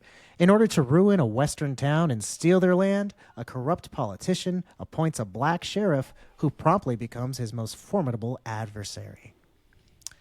I was just pleased as punch when I saw that this was the movie of the year. Yeah, I'm glad that this one was the one that was landed on. Especially for 1974, I was very, very just prepared to see a musical. Yeah. You know? Mm-hmm, for sure. Again. Yes, I thought that was good. For some reason, musicals were huge back in the day. And you know, the 70s, again, wasn't... I mean, this year specifically, there wasn't a big bent of something going on. It wasn't like, oh, there's so much science fiction, you know it's going to be some kind of cool whatever. This was a really random thing. And like I said, maybe it was just the fact that people were all bummed out and wanted to laugh. But yeah. You're familiar with this movie, yes? Yeah, I've watched it a bunch of times. I love this movie. I love Gene Wilder. Like, he is so funny. Hearing Gene Wilder yell is one of my favorite things. He doesn't do it a lot in this movie. It's more one of his more understated roles. But it's good to see it. It's cool to see him play that. He plays that. He just is so cool. You know, just the way he carries himself. I just love watching him act. He's so much fun. God, it's so many good quotable. Are we awake? I know, that's my favorite. Are we black? Then yes, we are awake. Such a good movie. He does such a good job, and then those two together do really well. Cleavon Little? Yeah, Cleavon Little and Gene Wilder. They do really well together. It's a really crazy bunch of rapport that they have together. They really seem perfect for the roles that they're in. They play off each other so well.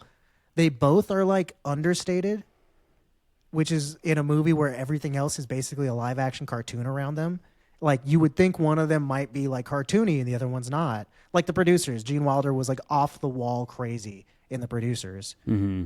So you think that might be the case, or the fact that Cleavon Little's part was originally written for Richard Pryor. You know, he's kind of a crazy guy sometimes, so like maybe he would have brought a different thing to it. But the fact that they both played this part really understated, I think anchors it in such a good way. And then so every line that they deliver is just, you know, so great because it's like deadpan in response to whatever else is going on around them. You know? Yeah. To speak on that fact that I was just saying about Richard Pryor, there were a handful of some cast shakeups right at the last moment.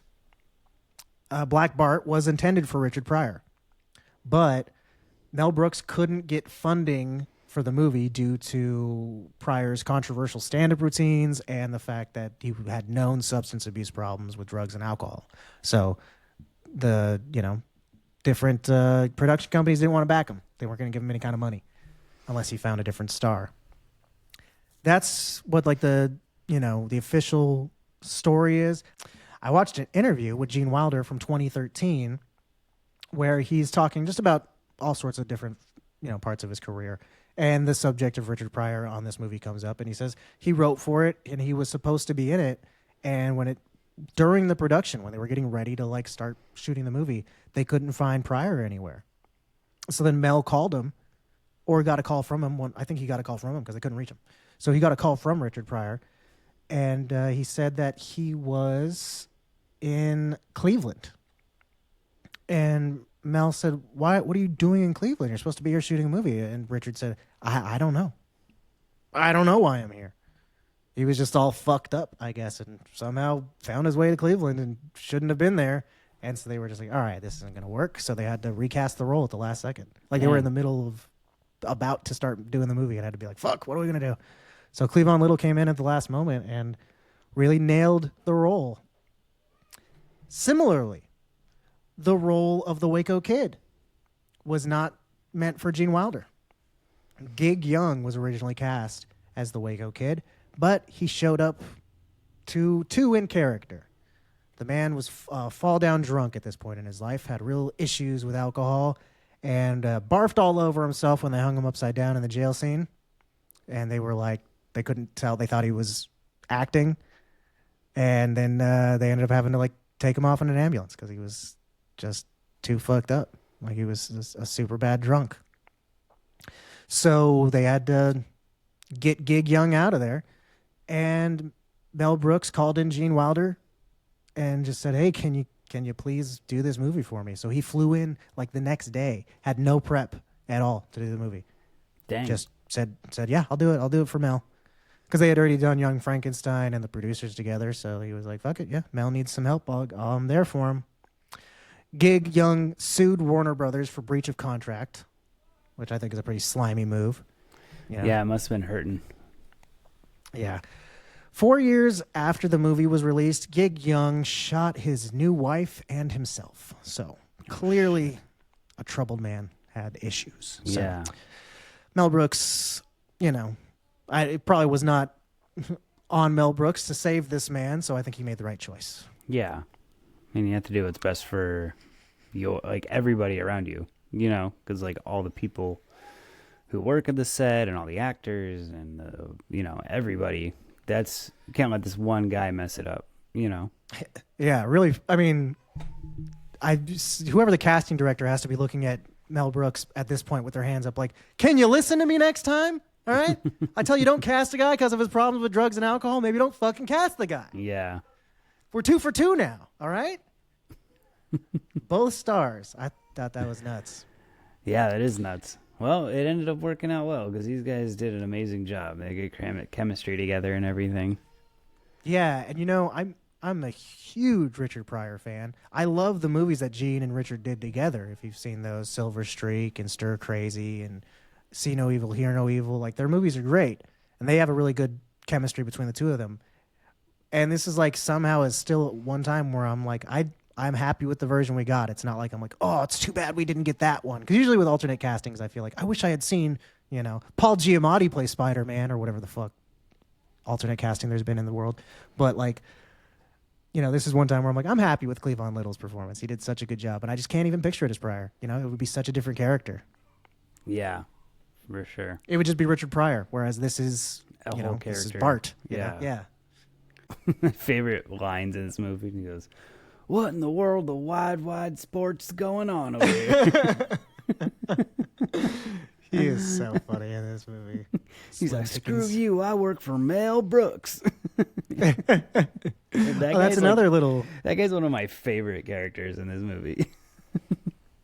That line he delivers to the director of the weird other movie that's happening at the same time at the end of the movie. Yeah. That director was the role was intended for Peter Sellers of Pink Panther and Dr. Strangelove fame. Yeah. And this guy, you know, he's known for being an eccentric guy, really gets into character. He's, you know, a comedic legend. And I guess Mel Brooks wanted him to be in this little part. And Peter Sellers supposedly gave like a 4-hour long audition for this little role. What? And then Mel Brooks was like, okay, gonna go ahead and cast Dom DeLuise instead. Not dealing with Peter Sellers on set. Like, he just decided this audition was so arduous to have to sit through that he was like, fuck that shit. I'm not having this guy come on and take over the movie set for a week. Yeah. I'm just trying to film the end of the movie. Yeah, that makes sense. And Dom DeLuise is, I mean, Peter Sellers, I don't know. He probably would have done some weird thing with it because he does weird characters. But Dom DeLuise is just fucking funny anytime he says anything, you know? Yeah. He's just funny to watch walk around, like when he's trying to do the dance, but he can't do it right and falls in the water. He's just a funny guy.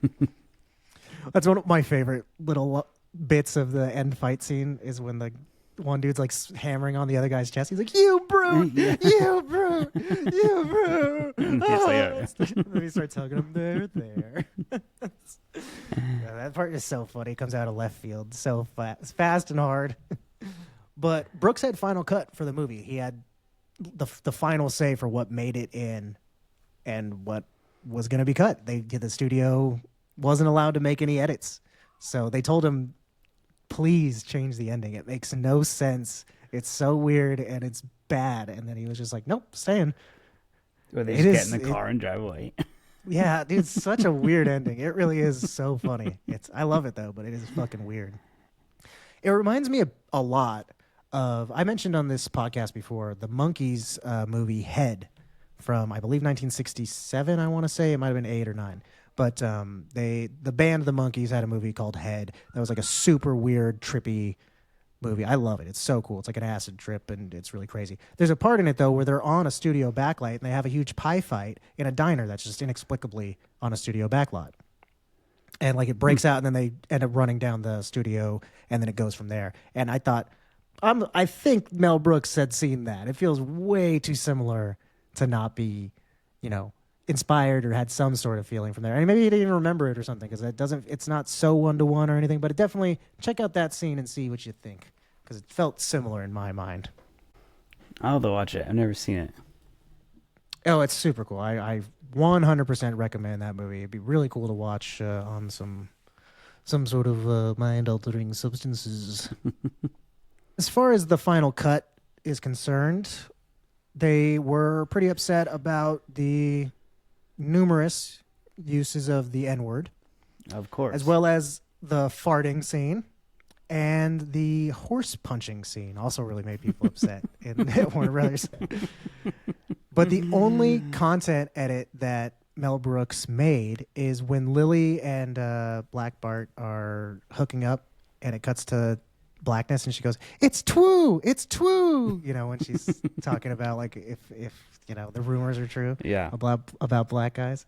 She says, "It's Twoo, it's Twoo," and then Bart said originally, "You're sucking on my arm," but they cut that line out. That's a fun so one. good. The farts, though, I found interesting. Warner Brothers was pretty up in arms over this, because this ended up being the first time farts were ever shown in a movie. What? Yeah, never occurred before this. Mm-hmm. Yeah, we were such a stodgy society, weren't we? Yeah. What do you think? 74, up until 74, we just pretended that didn't happen. And in an early screening of the movie to like test audiences, nobody laughed until the fart scene happened, and then people opened up, and then the rest of the movie they were having fun. But I think up until then they were like really uncomfortable. They were just like, "This is racially pretty weird, and this is a weird movie anyway." Almost lost $300 hand cart. Yeah, God, it's such a good movie, man. It's such a quotable movie. If you've never seen it, I don't know how you're gonna feel about it these days. Yeah, it's funny to think of people watching it nowadays and coming back and being like, "Those guys said they love this. What's wrong with them?" But I mean, it's kind of like a Django Unchained for its era, Yeah, That's really what it is. It's weird that it's a Western too. It's prolific use of the N-word, directed by a white guy. So people were upset at the time about it, but mostly a bunch of white people. They were all like, "You can't do that," and black people were like, "It's funny, man. It's like, Cleavon Little and Richard Pryor were like, I'm okay with this." well, that's usually how it goes. Like, it's all the white people that were pissed off about the Washington Redskins. There wasn't like Native Americans coming out and being like, "That's racist." It's always the white people who are going to bat for everybody else. Yeah, this as the other bit of controversial scene there that I mentioned was the horse punching scene. Yeah, which is, I mean, it's just it was just camera angle. They had a horse that was trained to lay down, so it wasn't like he actually punched a horse. So I think it's funny that they were upset about it.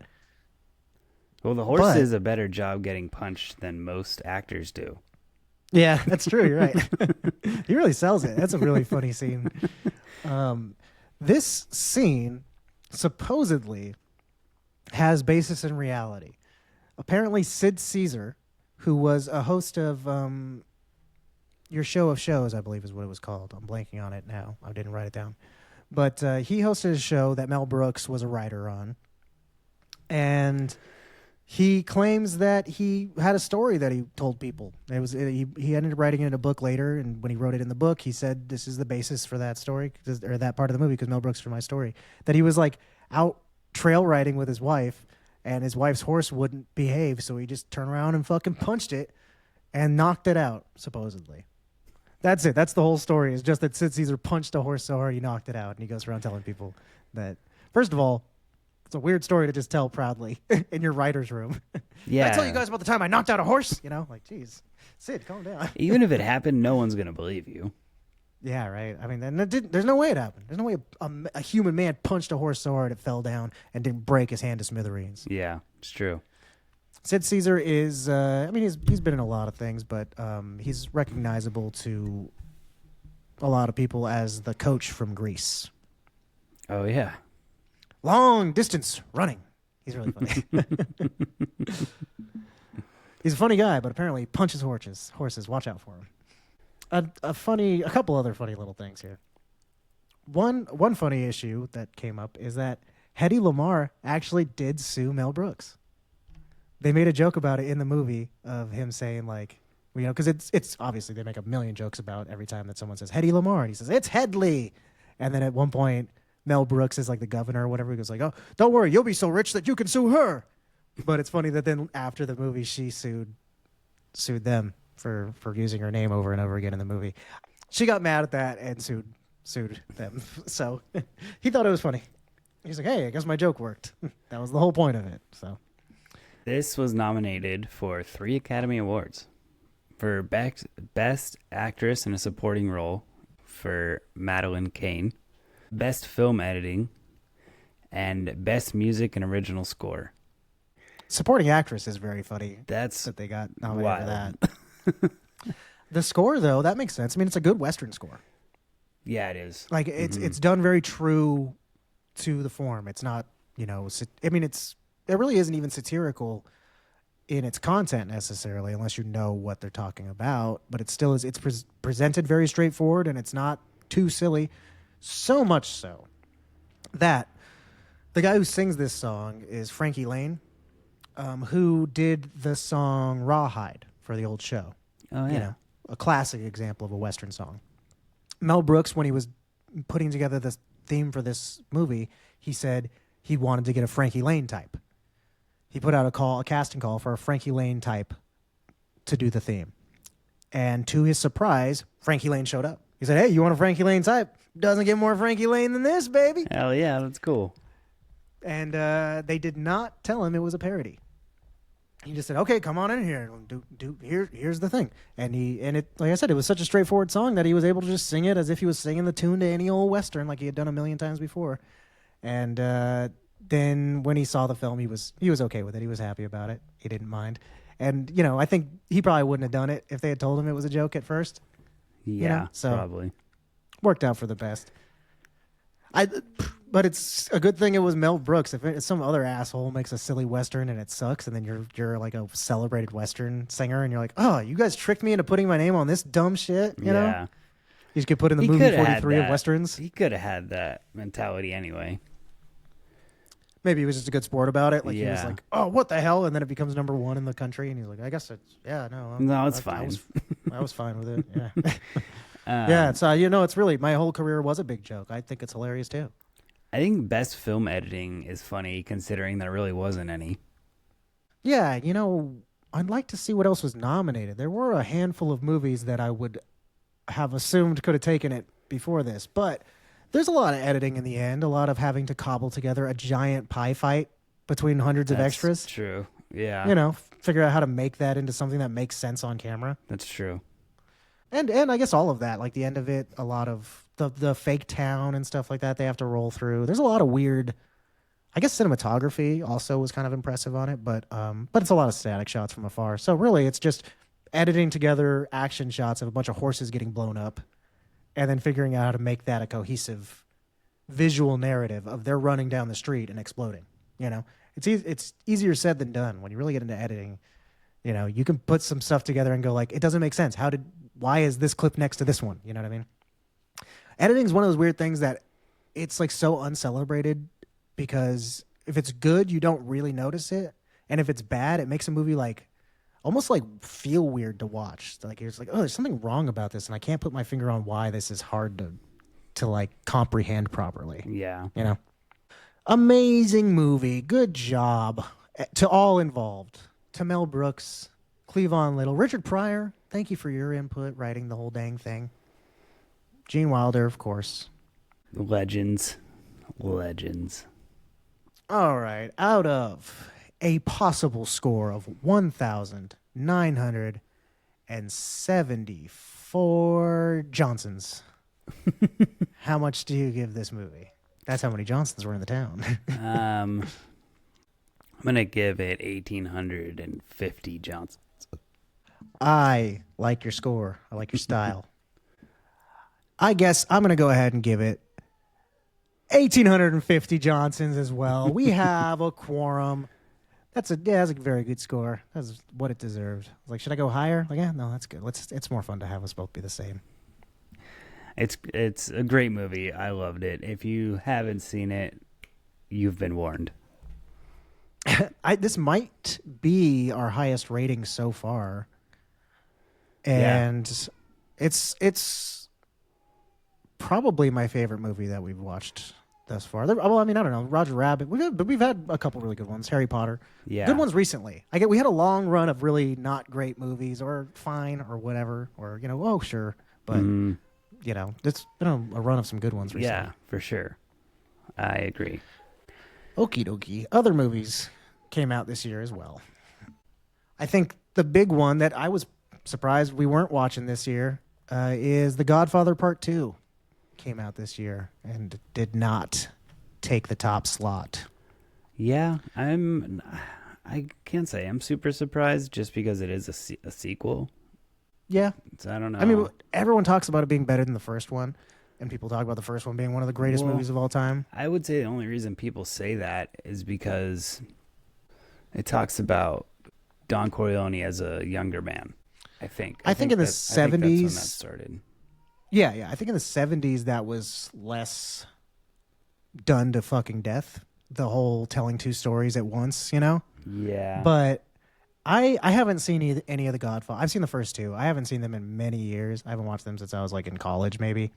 And the first one was really good. The second one, I thought it was well made, like it's well directed and stuff, but I just didn't care for the two stories. I was like, they don't really go together. There's no reason to do both of these. You could have just done one of them a little better and made a shorter movie. Yeah. So, I don't know. It's all right. But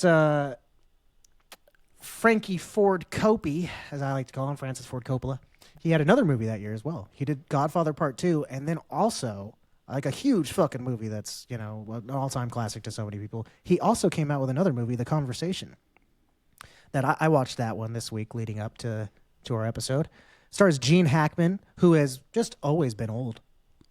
Well, now he's no longer with us, but man, I was fucking shocked when I turned it on. And I was like, oh, Gene Hackman's in this. And I was like, God damn, he's not young.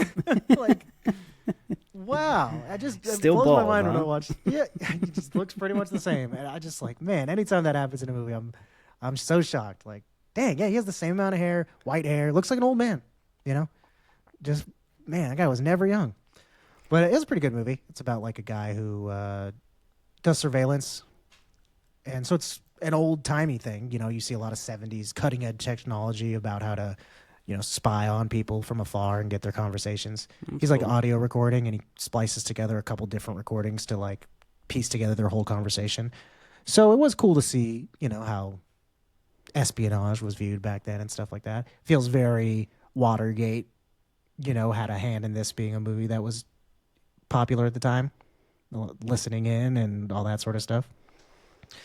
The other big crime movie from this year that is an all-time classic, probably a little bit higher regarded than The Godfather Part 2, is Chinatown. I did starring watch Jack that movie. Nicholson. Oh, you did? Mm-hmm. Yeah, This I've never week? seen it before. Yeah, I watched Me it. too. I watched it the first time also. Really? Yeah, it was super good. I liked it a lot. Yeah, it was really good. I'm like, this is what everyone's trying to do with their detective movies. This is what everyone's trying to emulate. Like, it makes so much sense now. Well, and that's the thing too, is that he's doing a throwback thing, to the 30s and stuff like that, and those old novels and those old films, the Maltese Falcon, stuff like that. Yeah. Jack Nicholson is fantastic. He's another one though that during it I was like, same amount of hair. He's a young man, but he's not. You expect him to see a big lush head of hair at this point in his life. Still pretty, and it was very noticeable because of his haircut that it was like parted down the middle, and there was like just like a little, the idea of some hair on one side of the part. And Yeah. like, move the part to the right, buddy. But at least he's got that cool hat on through most of the film. Mm-hmm. Though one thing I quote unquote knew about it before going into it was that the movie Rango, we just mentioned Django, but Rango, the one with Johnny Depp as a chameleon, the animated movie, that apparently that's based on Chinatown. Like, that's what I had always heard. And then watching it was like, the fact that there's no water in the town, and then the fact that the turtle looks like whatever. The old guy? Yeah, I can't remember. I know it's Houston. It's Angelica Houston's dad. Mm-hmm. Yeah, I know I can't remember his first name, though. But yeah, he looks like him. But other than that, didn't really seem that similar to me. It's a cool movie, though. Really good. Another one I watched for the first time was Taking of Pelham 123. That's one that got a remake in the 2000s with John Travolta. The original is pretty cool, though. It's sort of more funny, and I liked it a lot. It was really good. So Walter Matthau was in it, which I was shocked to see because he's kind of more of a comedian, and I thought it was like going to be an action movie, and then it sort of was tongue-in-cheek, kind of a black comedy through parts of it that people get held hostage on a subway train. I've never seen it. It was good. Also, you got Foxy Brown is a good one from this year. One of the blaxploitation 70s flicks starring Pam Grier. With she's doing detective work, trying to stop some drug bust kind of things going on, and I love those movies. Oh, Pam Grier movies I grew up loving. So this is one of the best ones. But I guess I had somehow neglected to mention up until now. I should have said this up top, but I guess it's because of the order of my list always. We're at the comedy section, and it definitely bears mentioning that this year saw not only the release of Blazing Saddles, but also Mel Brooks's other seminal work, Young Frankenstein, came out the same fucking year. Can you believe that? Yeah, it's crazy. I didn't know that Gene Wilder wrote it. Oh, I didn't know that either. I thought it was a Mel Brooks joint, but no, it was mostly. And he when I watched that interview with him, he said he was like he came up with this idea of doing a comedy based on Frankenstein and he like wrote the train scene or the train station scene. And when he brought it to a producer or something, they said, "Let's get Mel Brooks to do it." And he was like, he's not going to do something he didn't come up with. And Mel Brooks said, "Yeah, sure, I'll do it." And like, he had a couple caveats, but he was basically game to do it. And so they fleshed out the rest of it together. But it was mostly Gene Wilder that came up with Young Frankenstein. So that was pretty neat.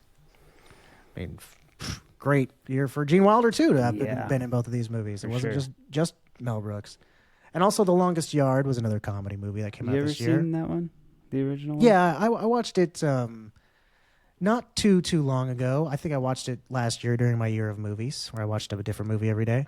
And it's a lot less funny than I was imagining it would be. I haven't watched it, but I think the other one with Adam Sandler is so good that it would be like hard to. That's probably a big part of it. Yeah.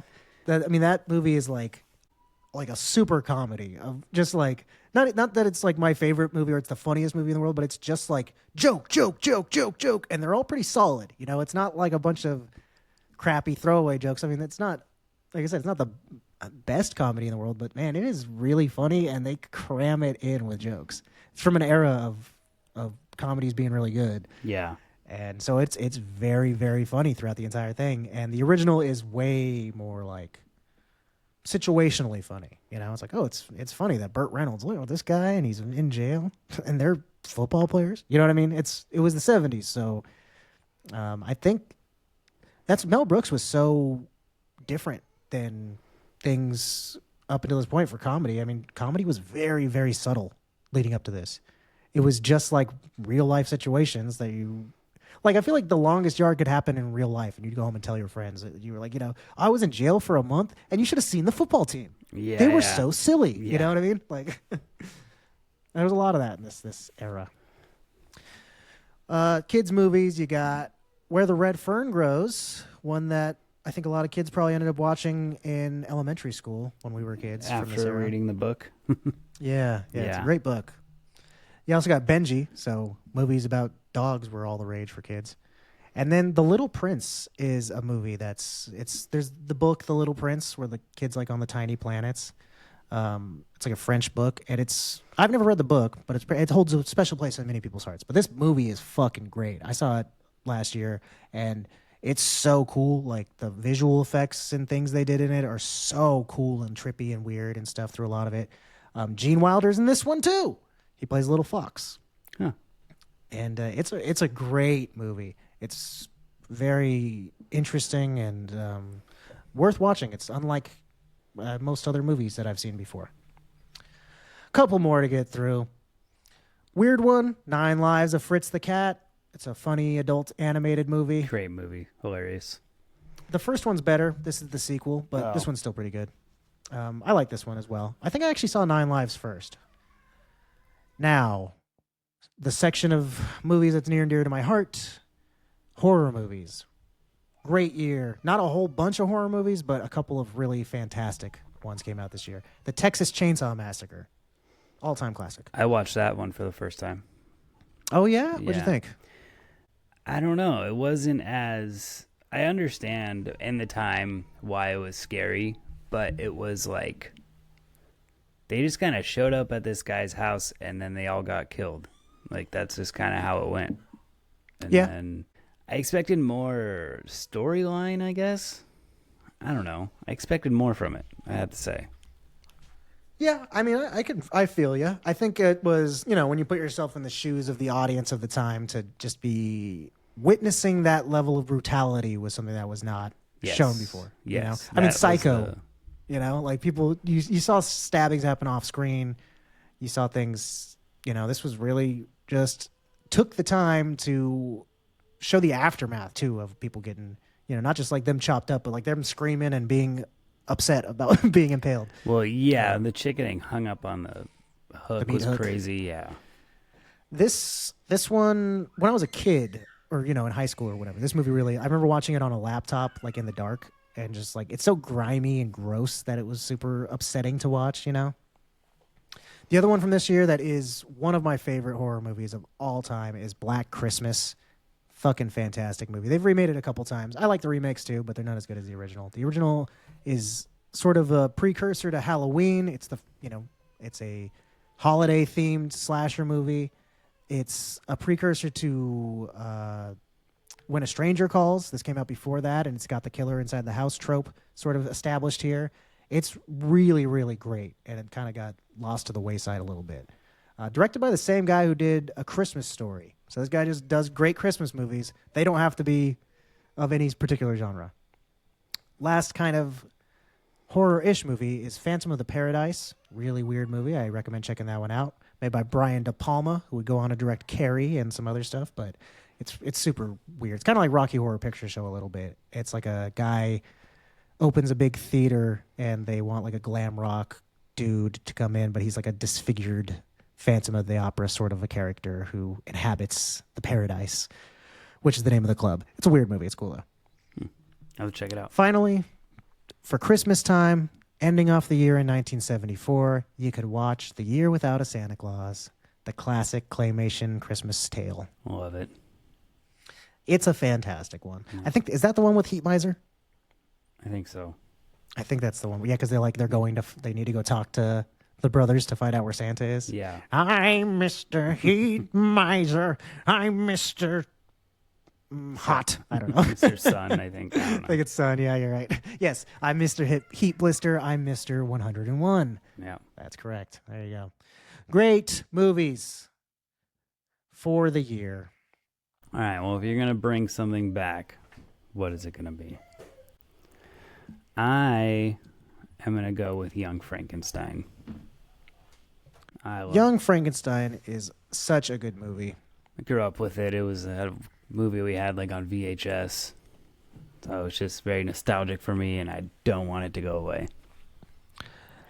That's a great choice. All right, well, I'm going to go ahead and save one of my favorite horror movies of all time, Black Christmas. I recommend everyone go out there and check it out. Texas Chainsaw Massacre, no more. So if you want a horror movie from 1974, it's Black Christmas from now on. That's the new classic. I think it's much better than Texas Chainsaw Massacre. So there you go, folks. Get out there and watch that movie, and then watch Young Frankenstein. Ooh, it's a scary year, 1974. A year we talked about being all about comedy, and we saved two scary things. You know, when I looked it up and saw the Nixon stuff, and then the top 5 songs being not super fun or interesting and stuff, I just thought this year's not going to be that much fun. But man, dug a little deeper, and we really uncovered a lot of fun gems. I don't know, there's a couple of extra fun things too that I didn't even mention for next time. We'll get around to it. I have a couple interesting little stories that I can't wait to get to next time we talk about 1974.